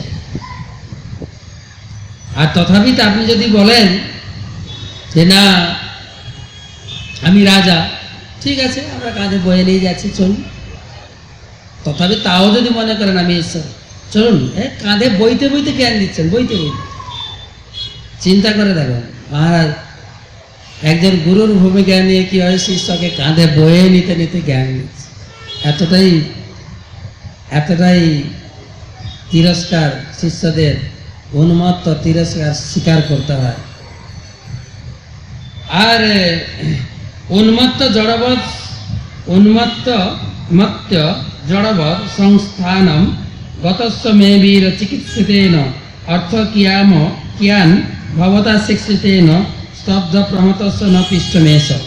আর আপনি বলেছেন না তোমার চিকিৎসা করে দেবো, উন্মত্ত জড়বৎ, উন্মত্ত। আরে আমি আমার স্বভাবে ঠিক আছি, আপনি তো মহারাজ। কোন পাগল লোককে পিটিয়ে তাকে ঠিক করা হয় বলুন তো? জিজ্ঞাসা করছেন ওদের, যে পাগলামি করছে তাকে কি করে ঠিক করা যায় বলুন? তাকে না হয় তুলে হসপিটালে নিয়ে গেলে, পিটালে তো আরো চেঁচাবে। উন্মত্ত লোককে ঠিক করবেন? পৃষ্ঠ পেয়েছো, আপনার কি বিচার? আপনি রাজা না? পৃষ্ঠ পেয়েছো, পৃষ্ঠ পেয়েছো মানে রুটি করার লেচি দেয়, লেচি কি বলে, লেচি বলে না, যেটা রুটিটা বেলার আগে যে গোল লাড্ডুর মতো বানায়, কি বলে? আমাদের লেচি বলে। তো ওর উপরে যত আঘাত দেবেন তত তত বাড়বে বাড়বে। যদি পাগলকে বেশি বাড়াতে পিটাতে চান, ও আরো আরো পাগল তো একা পাগলামি করে না, তার পিছনে লোকে লাগলেও পাগলামি করে। তো যদি আমাকে আপনি পাগল বলে মনে করেন, তো আপনি কেন পাগল হলেন? আমার পিছনে কেন এসব কথা বলতে আছেন? আরে ঠিক করতে হয়, যেভাবে ঠিক করা উচিত সেভাবে ঠিক করুন। এটা কি ধরনের আপনার বিচার? প্রকৃতপক্ষে সারা দুনিয়া পাগল। পাগলের লক্ষণ কি? পাগলের লক্ষণ কি? পাগলের লক্ষণ ছাগলে কিনা খায়, দেশে কিনা বলে। মানুষের কথার কোনো দাম নাই, কি যে বলে, সব পাগল দুনিয়া। আমি মালিক, আমি এখানকার নেতা, আমি এখানকার মন্ত্রী। আর স্টেজে উঠে কিরকম বলে যাও, ভগবত ভক্তির কথা তো কেউ কিছু বলে না। ভগবত ভক্তির ছাড়া আর সব কথাই পাগল। কিছু কিছু তো লোক তো ডাইরেক্ট পাগলামি করে, ডাইরেক্ট ভগবান আর কি, আমি ভগবান। ও তো আর পাগলের চরম শিখরে লোকগুলো। বাহ, বলে ছাগলে কিনা খায় আর দেশে কিনা বলে। বাহ, তো এই জন্য বলছেন ঠিক করুন। এই কয়েকটা কথা বলেছেন, 9, 10, 11, 12, 13, 5খানা শ্লোক বলেছে। তারপরে চুপ হয়ে গেছে, আর কিছু বলেনি। আর এই কথা শুনে কথা বলা বন্ধ করে দিন, চল চল চল চল চল চল চল পৌঁছে দিন, আপনাকে গঙ্গাসাগর পৌঁছে, চল চল চল চল চল চল। আর কিছু বলেনি, চুপচাপ। এবারে সুখদেব গোস্বামী বলছেন শিশুকৌবাচ এতাবৎ অনুবাদ পরিভাষয়া প্রত্যুদীর্ঘ মুনিবর উপশমশীল উপরতাত্ম নিমিত্ত উপভোগেন কর্মারন্ধ্যম ব্যাপয়নম রাজজানমপি তথোবাহ।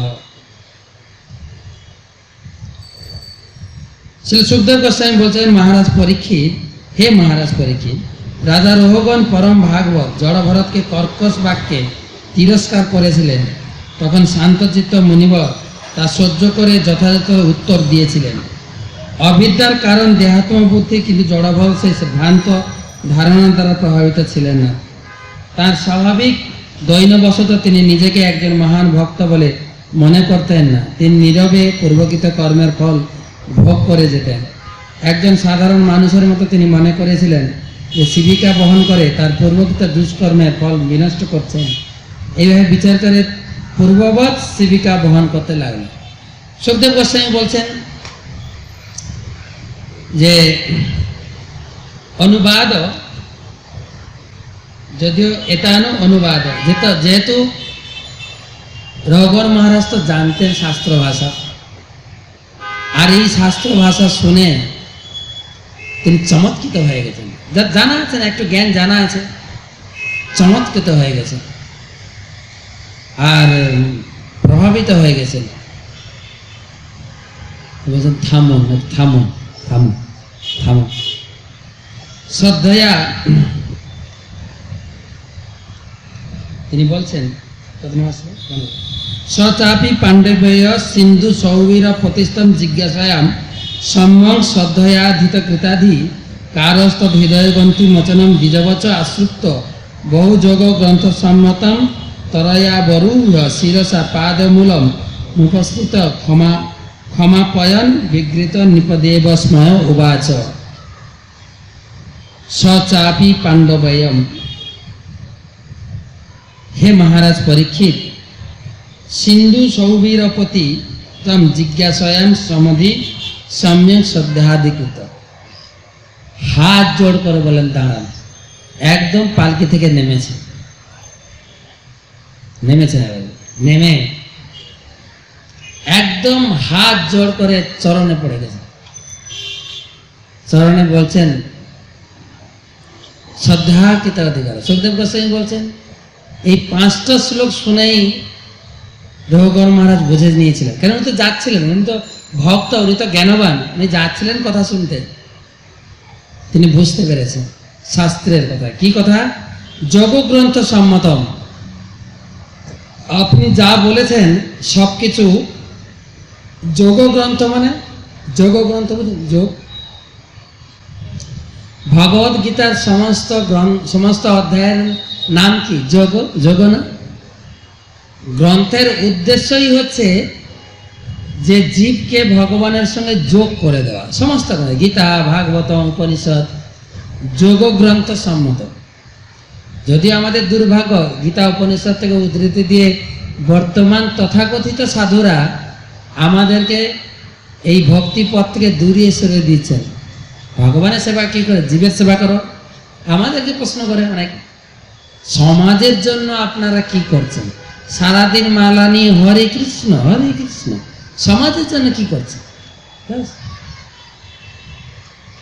কিন্তু শাস্ত্রের কাজে যোগ গ্রন্থ সম্মত। তো আপনার যে বক্তব্য যোগ গ্রন্থ সম্মত। আর মহারাজ সুখদেব গোস্বামী বলছেন হৃদয় গ্রন্থি মোচন। আর এই লেকচার রাজার হৃদয় গ্রন্থিকে ছেদন করেছেন। রাজ অভিমান যে হৃদয় গ্রন্থিকে ছেদন করেছেন। বাস্তবিক পক্ষে তাই। যদি অরিজিনাল শাস্ত্রের কথা লোকের কাছে তুলে ধরা হয়, লোকের হৃদয়কে স্পর্শ করে, ভক্ত হবে। কিন্তু লোকে সব এইসব তথাকথিত গুরু আর ভগবানের পাল্লায় পড়ে মানুষ বিপদগামী হচ্ছে। মানুষের দোষ কোথায়? তাদেরকে বিপদগামী করা হচ্ছে। শাস্ত্রের আসল কথাকে লুপ্ত রেখে অন্য কথা বলছেন। মাত্র 5টা শ্লোকে হৃদয় চেঞ্জ করে দিয়েছে। সেজন্য শাস্ত্র থেকে, তাই আমার এটা ইচ্ছা ছিল যে এই সমস্ত শাস্ত্রে কি লেখা আছে আপনাদের আঙুল দিয়ে দেখাবো। আর এটাই আমাদের প্রথম আলোচনা হয়েছিল, যে আমি আর লীলারাজ প্রভু যখন আলোচনা করছিলাম যে আমরা বই ধরে ধরে পড়ব। তাই ওনার কাছে কৃতজ্ঞতা প্রকাশ করি, আপনাদের কাছেও কৃতজ্ঞতা প্রকাশ করি যে শাস্ত্র দেখে দেখে অনেকে বই নিয়ে এসছেন, দেখছেন। যদি আপনার কাছে বই থাকে, প্রত্যেকটা শ্লোক যেভাবে উচ্চারণ করা আছে যদি করেন, আপনার হৃদয়কে স্পর্শ করবে, নাহলে শুনবেন চলে যাবেন। তো শাস্ত্রের কথা হৃদয়কে স্পর্শ করে। পাদ মূলম উপস্থিত, চরণের পরে হাউ হাউ করে কাঁদতে লাগলেন মহারাজ। বিগত নিপদে অস্মন, বিগত রাজ অভিমান, রাজার চলে গেছে রাজ অভিমান। কষ্টং, এবারে রাজা প্রার্থনা করছেন। কষ্টং নিগূঢ় চরসি দ্বিজানম বিভর্ষি সূত্রম কতমবধূতম কস্যাসি পুত্রস্য ইহাপি কস্মাৎ ক্ষেমায়নস্য অসিনত শুক্ল। হে প্রভু, মহারাজ রুগন বলেন, হে ব্রাহ্মণ, আপনি অজ্ঞাতসারে প্রচ্ছন্নভাবে এই সংসারে বিচরণ করছেন। বস্তুতপক্ষে কষ্ট, আপনি কে? খুব দুঃখী হয়ে হাত জোড় করে প্রার্থনা করছেন, এবং অন্তরে কিন্তু আনন্দ। কেন? অত্যন্ত দুঃখী হয়েছেন, কেননা এই লোকটার প্রতি আমি এরকম কদর্য আচরণ করলাম। কাউকে যদি আপনি বকা দেন, তিরস্কার করেন, ও রেগে যাবে, আপনার প্রতি পাল্টা প্রতিশোধ নেবে। কিন্তু দেখুন, আমি এত তিরস্কার বা কটু কথা বলেছেন, তথাপি কৃপা করে আমাকে ভগবত কথা নিতে সিঞ্চিত করছেন। কি দয়ালু, হে মহান, হে উদার ব্যক্তি। আর মনে আনন্দ, উপরে দুঃখ পাচ্ছেন, এত কটু ব্যবহার করেছি। আচ্ছা, অন্তরে আনন্দ কেন? অন্তরে আনন্দ কেন? আমি তো যাচ্ছিলাম ভগবত কথা শুনতে, এখানেই পেয়ে গেছি, বা এখানেই চালু হোক ভগবত কথা। দারুণ, এইটাই তো আমি শুনতে চাইছিলাম। অন্তরে আনন্দ, বাইরে অত্যন্ত দুঃখ। আপনাকে অপমান করা সত্ত্বেও আমার প্রতি এত অমৃত আপনি পান করালেন,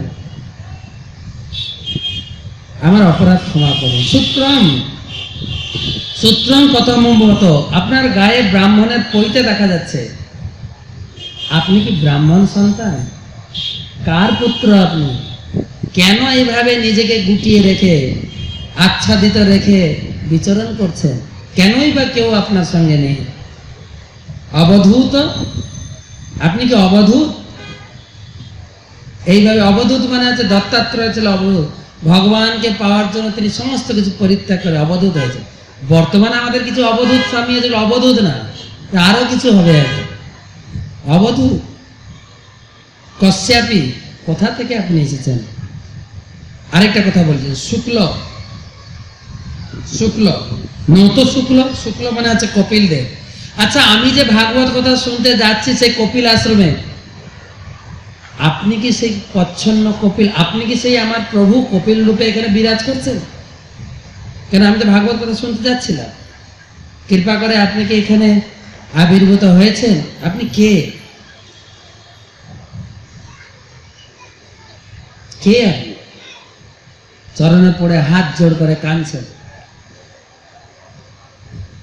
তখন ভরত মহারাজ বলছেন, আরে আমি কে তোমার জানার দরকার কি? চলো চলো, তোমাকে পৌঁছে দিই। চলো, এই পালকিতে উঠো, তোমার কাজে চলো, কথা শুনে চলো চলো, পালকিতে উঠো, চলো তোমাকে পৌঁছে দিই। আমি কে এত তোমার জানার দরকার? সবাই 3 জন, এই সবাই তুলো, পালকি তুলো, চলো চলো পৌঁছে দিই। বলছেন, না, আমার বড় ভয়, আমি এত মহা অপরাধ করেছি, ব্রাহ্মণ অপরাধ। আমার মনে হয় আপনি ব্রাহ্মণ, আর ভাগবত কথা শুনতে গিয়ে কি লাভ? ব্রাহ্মণ অপরাধ করে বসে। আমার ভক্তি তো সব নষ্ট হয়ে গেল। পরের শ্লোকে বলছেন, একটু পরে বলবো, এখন 2-3 জন মনে হয় কথা বলবো। তো একটা কার্যক্রম আজকে কালকে পরশুদিন মাঝখানে আমরা নেব। বাবা, ভাই, বোন, পরিবার পরিজন, আত্মীয় স্বজন, পাড়া প্রতিবেশী, সমাজ বা যাবতীয় বন্ধু বান্ধব, নাকি অন্য কেউ? না, কেউ নয়। আমাদের প্রকৃত বন্ধু হচ্ছে একজন, পরমেশ্বর ভগবান, যিনি ছাড়া আমার এই অস্তিত্বই প্রশ্নবিদ্ধ। তো আমার কবিতার নাম প্রকৃত বন্ধু। এ জগতে বন্ধু বটে অনেকেই হয়, পরমাত্মার মতো বন্ধু কভু কেউ নয়।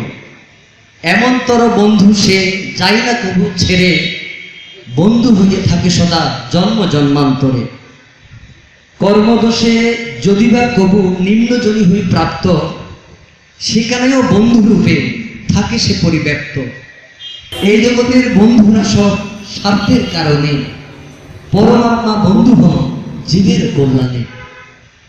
আমি হলাম জীবাত্মা আর পরমাত্মা ভগবান। আমার যা কিছু সবই তাহারই কৃপার দান। আত্মা ও পরমাত্মা দুইয়েরই দেশে বাস। পরমাত্মা প্রভু, কিন্তু জীবাত্মা তার নিত্য দাস।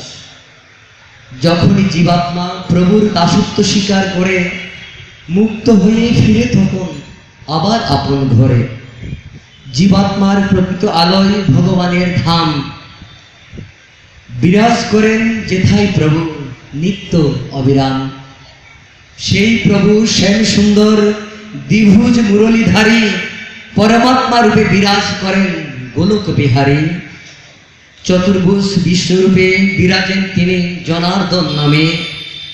জীবাত্মার প্রকৃত বন্ধু হয়ে ফিরান আপন ধামে। হরে কৃষ্ণ। ভালো লাগলো শুনে যে বাস্তবের পক্ষে আমরা সত্যিই ভাগ্যবান যে প্রসঙ্গে আমরা আলোচনা করছি। পূর্বজন্মের স্বীকৃতি হোক অথবা আমার পরিবারের কারো স্বীকৃতির বলে হোক বা গুরু বৈষ্ণবের অহেতুকী কৃপা হোক, সেই ঈশ্বর চরণে আমরা আশ্রয় গ্রহণ করেছি। কে কতটুকু ভক্তি করছি তার উপর তো ডিপেন্ড করছে। গীতায় ভগবান বলেছেন, যে যথা মাং প্রপদ্যন্তে স্থান ততৈব ভজামি। গীতায় বলেছেন, যে যতটুকু আমাকে ভক্তি করবে আমি ততটুকু তার কাছে এগিয়ে যাব। তো মনে মনে আমিও কখনো চিন্তা করি যে বাজারে আমাদের এই হিন্দু ধর্মে কত প্রকারের ধর্ম চর্চা, ভিন্ন পথ, কোন জন্মের স্বীকৃতির বলে আমরা সঠিক রাস্তাটা ধরতে পেরেছি। প্রত্যেকে যেন নিজে নিজে অনুভব করি। 3 জনের কাছে শুনে ভালো লাগলো যে আমরা সঠিক পথে রয়েছি। যে কোনো বিপদ থেকে কৃষ্ণ আমাদেরকে রক্ষা করবেন। আমাদের প্রকৃত বন্ধু, শততীর্থবাবু বললেন প্রকৃত বন্ধু। আমি এরকম চাইছিলাম যে এই প্রসঙ্গ থেকে আপনারা কেউ কিছু শিখেছেন ব্যক্ত করবেন, যেটা আপনি ধরতে পেরেছেন, অন্যরা ধরতে পারেনি, তা শেয়ার হবে। তো এইভাবে সবাই বলার সুযোগ আছে, আপনারা বলবেন কিছু আপনার উপলব্ধি। তো আমরা আলোচনা করছিলাম রহগণ, শেষ করি অধ্যায়, এই অধ্যায় শেষ করব।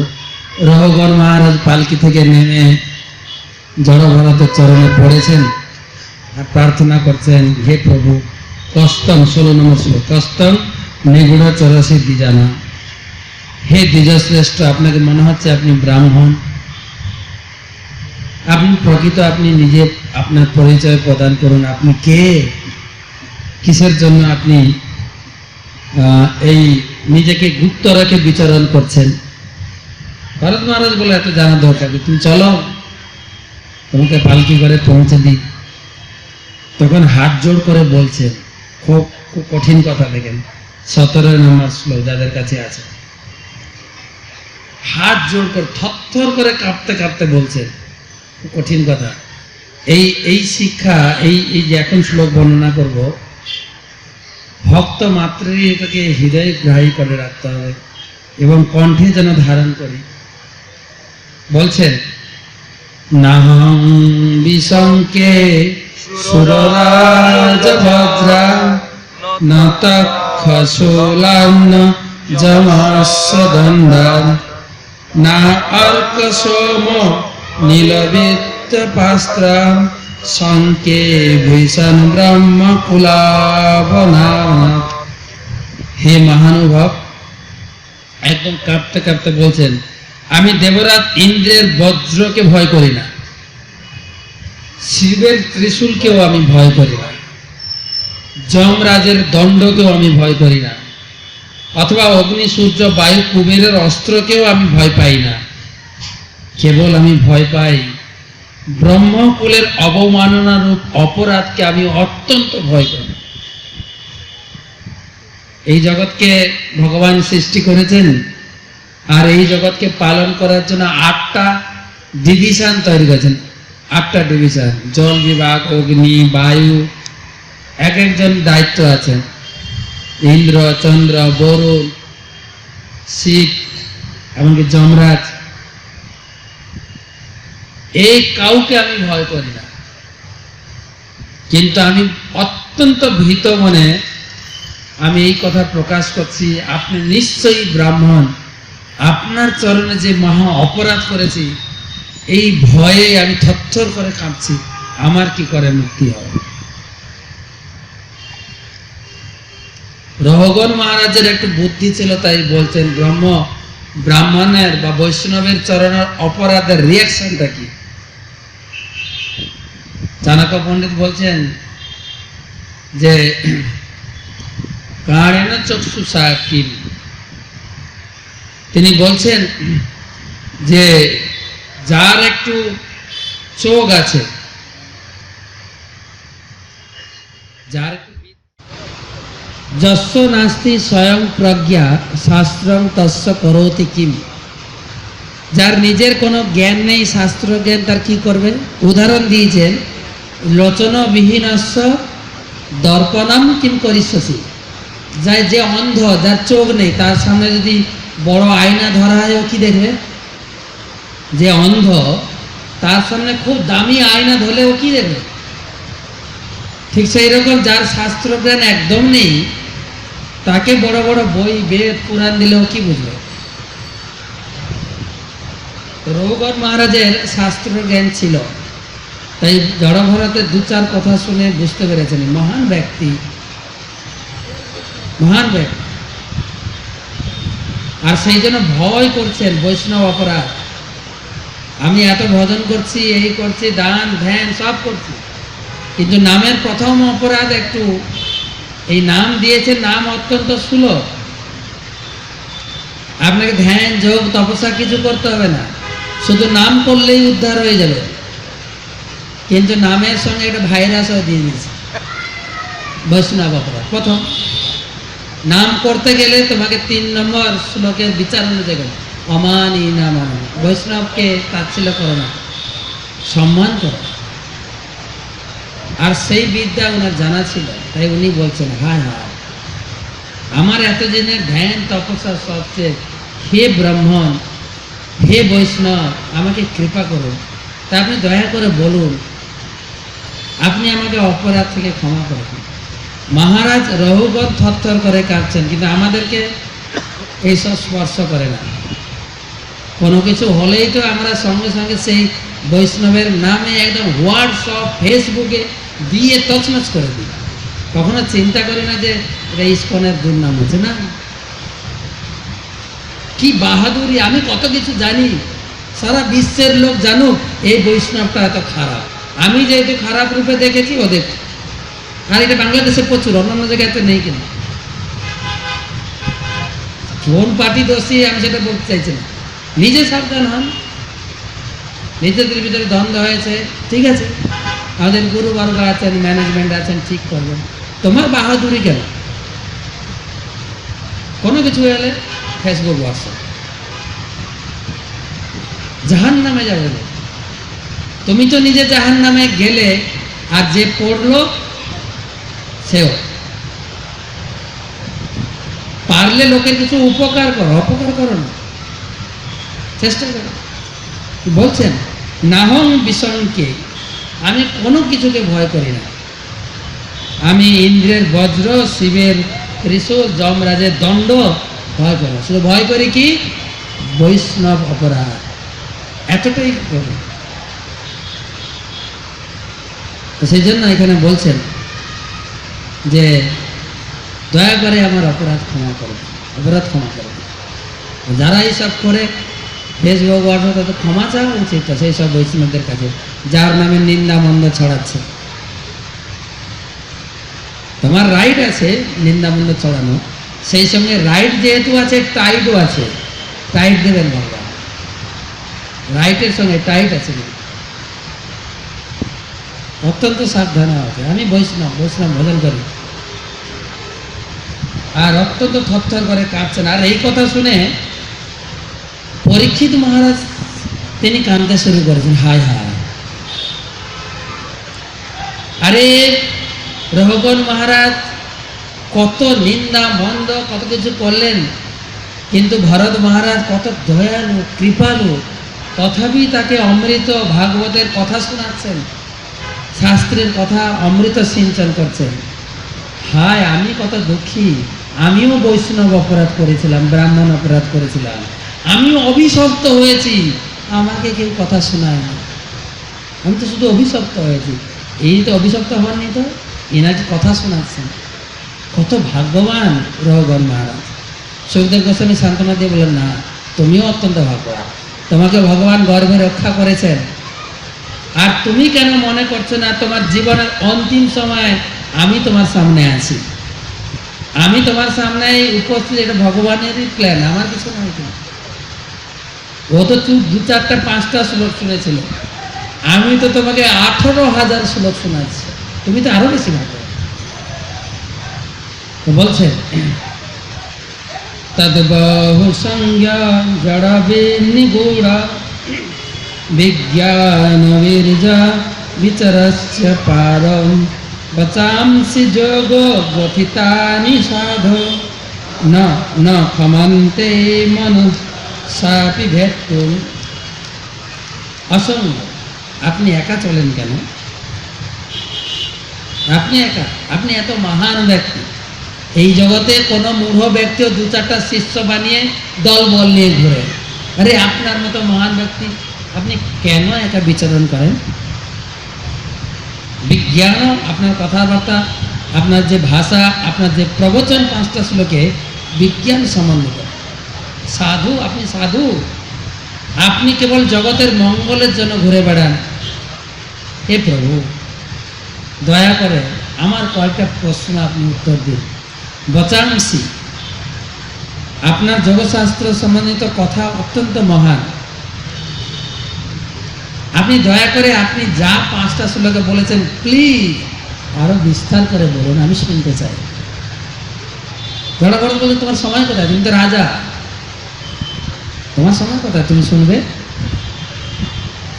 তখন বলছেন অহম চ যোগে সর্বাত্মতত্ত্ব বিদাম মুনীনাম পরমম গুরুম বৈ প্রষ্টুম প্রবৃত্য কিমিহারণম তৎ সাক্ষাৎ হরিম জ্ঞান কলাবতীর্ণম। বলছেন কি বলছেন, আমার সময় নেই। আপনি তো জানেন সেই পাকিস্তান থেকে আমি চলছি ভাগবত কথা শোনার জন্য, আমি তো ভাগবত কথা শোনার জন্য রাজ্য বিসর্জন দিয়ে হাঁটছি। প্লিজ আপনি 1 ঘন্টা 2 ঘন্টা নয়, পুরো কাল, বছরের পর বছর আমি রাজি আছি। আমি যাচ্ছিলাম জ্ঞান কলা অবতার কপিল মুনির কাছ থেকে কথা শুনতে, কিন্তু আমার মনে হয় সেই সাক্ষাৎ কপিল রূপে আমার সামনে আপনি আবির্ভূত হয়েছেন, সাক্ষাৎ হরি, আপনি গুরু, আমার গুরু রূপে আমি আপনাকে গ্রহণ করলাম। আপনি হরি গুরু, আপনি, কেননা আপনার কোনো ক্রোধ নেই, আপনি মহান ব্যক্তি, দয়া করে কৃপা যখন করছেন আমাকে কৃপা করুন। সবই ভ্রবাল্য করণের খনার্থম অব্যক্ত লিঙ্গ বিচরত্ত পিসিত যোগেশ্বরাণম গতিমন্দ বুদ্ধি অথম বিচিকিত গৃহানবদ্ধ। আপনি আপনি কি সেই কপিল নন? নিশ্চয়ই আপনি কপিলদেব যদি না হন, ভগবান কপিল আপনাকে পাঠিয়েছে আমার কাছে হরি কথা শ্রবণ করানোর জন্য। আমার কয়েকটা প্রশ্ন দয়া করে আপনি উত্তর দেবেন। দৃষ্টাশ্রম কর্মত আত্মনো বৈ ভৃগুর গতুর্ভাবত সান্নমন্যে যথা শতদানদরাজ্য ভাবান সমল ইষ্ট ব্যবহার মার্গ।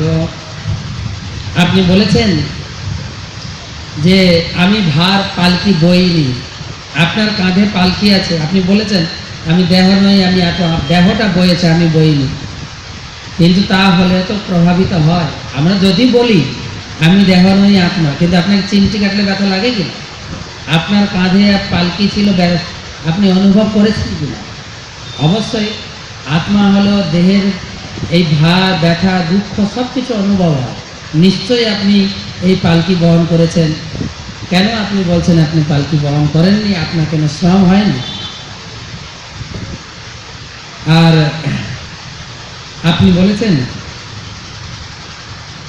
যে স্থাল্লা অগ্নিপাদ অয়স ভিতাপ তত্তাপতন্দোলগর্ভরন্ধি দেহে ইন্দ্রিয়াম শাসয়ন সন্নিকর্ষাৎ তৎসংসিতিং পুরুষানুরোধাৎ।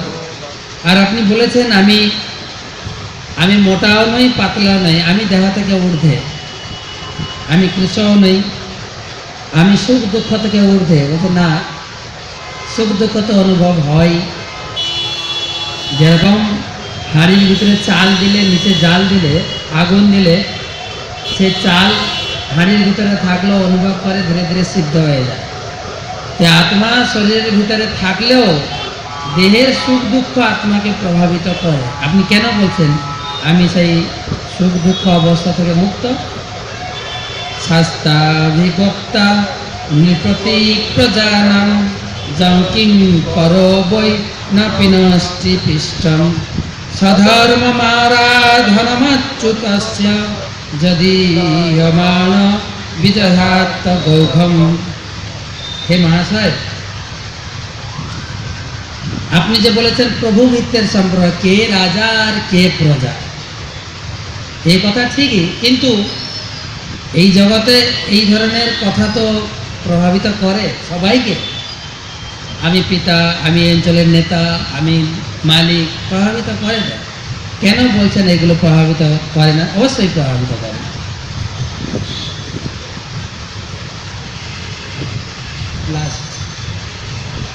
তন্মে ভবান নরদেব ভামান তন্মে ভবান নরদেভাভিমান মদেন তুচ্ছ কৃতি সত্তমস্য কৃষিষ্ট মৈত্রী দিশমার্ত বন্ধো যথা তরেশ অবধান মঙ্ঘ। তেসার নিদর্শন কৃপা করে, কৃপা দৃষ্টি, স্নেহ দৃষ্টি প্রদর্শন করে আপনি যা বলেছেন আমি তার গোড়া অর্থ উপলব্ধি করতে পারিনি। প্লিজ কৃপা করে আমাকে পুনরায় বিস্তার করে বলুন। নবী ক্রিয়া বিশ্বশ্রুহির সখস্য সাম্যেন বিতাভিমতেস্তবাপি মহদ বিমানাৎ সকৃতাধিমাদ্রিন নংথন্ত দূরাদপি ষোলপানি। আবার একই কথা ঘুরিয়ে বলছেন। আগে যে কথা বলেছিলেন আমি শিবের অস্ত্রকেও ভয় পাই না, ইন্দ্রের বজ্রকেও ভয় পাই না, যমরাজের দণ্ডকেও ভয় পাই না, যতটা বৈষ্ণব অপরাধকে ভয় পাই। পুনরায় আবার বলছেন, হে প্রভু, আপনি সমস্ত জীবের পরম সহিত ভগবানের সখা, তাই আপনি সকলের প্রতি সমদৃষ্টি সম্পন্ন। আপনি দেহাত্ম বুঝতে করতে, তাই আপনাকে আমি অপমান করেছি। আপনি কোনো বিকার হননি, আপনি কোনো অপরাধ নেননি, কিন্তু সেই অপরাধের ফলে আমার বিনষ্ট হয়ে যাবে সব কিছু।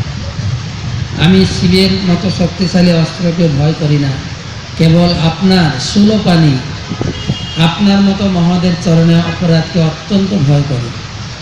প্রভুপাদ তাৎপর্যে অনেক শ্লোক পাঠ করেছেন।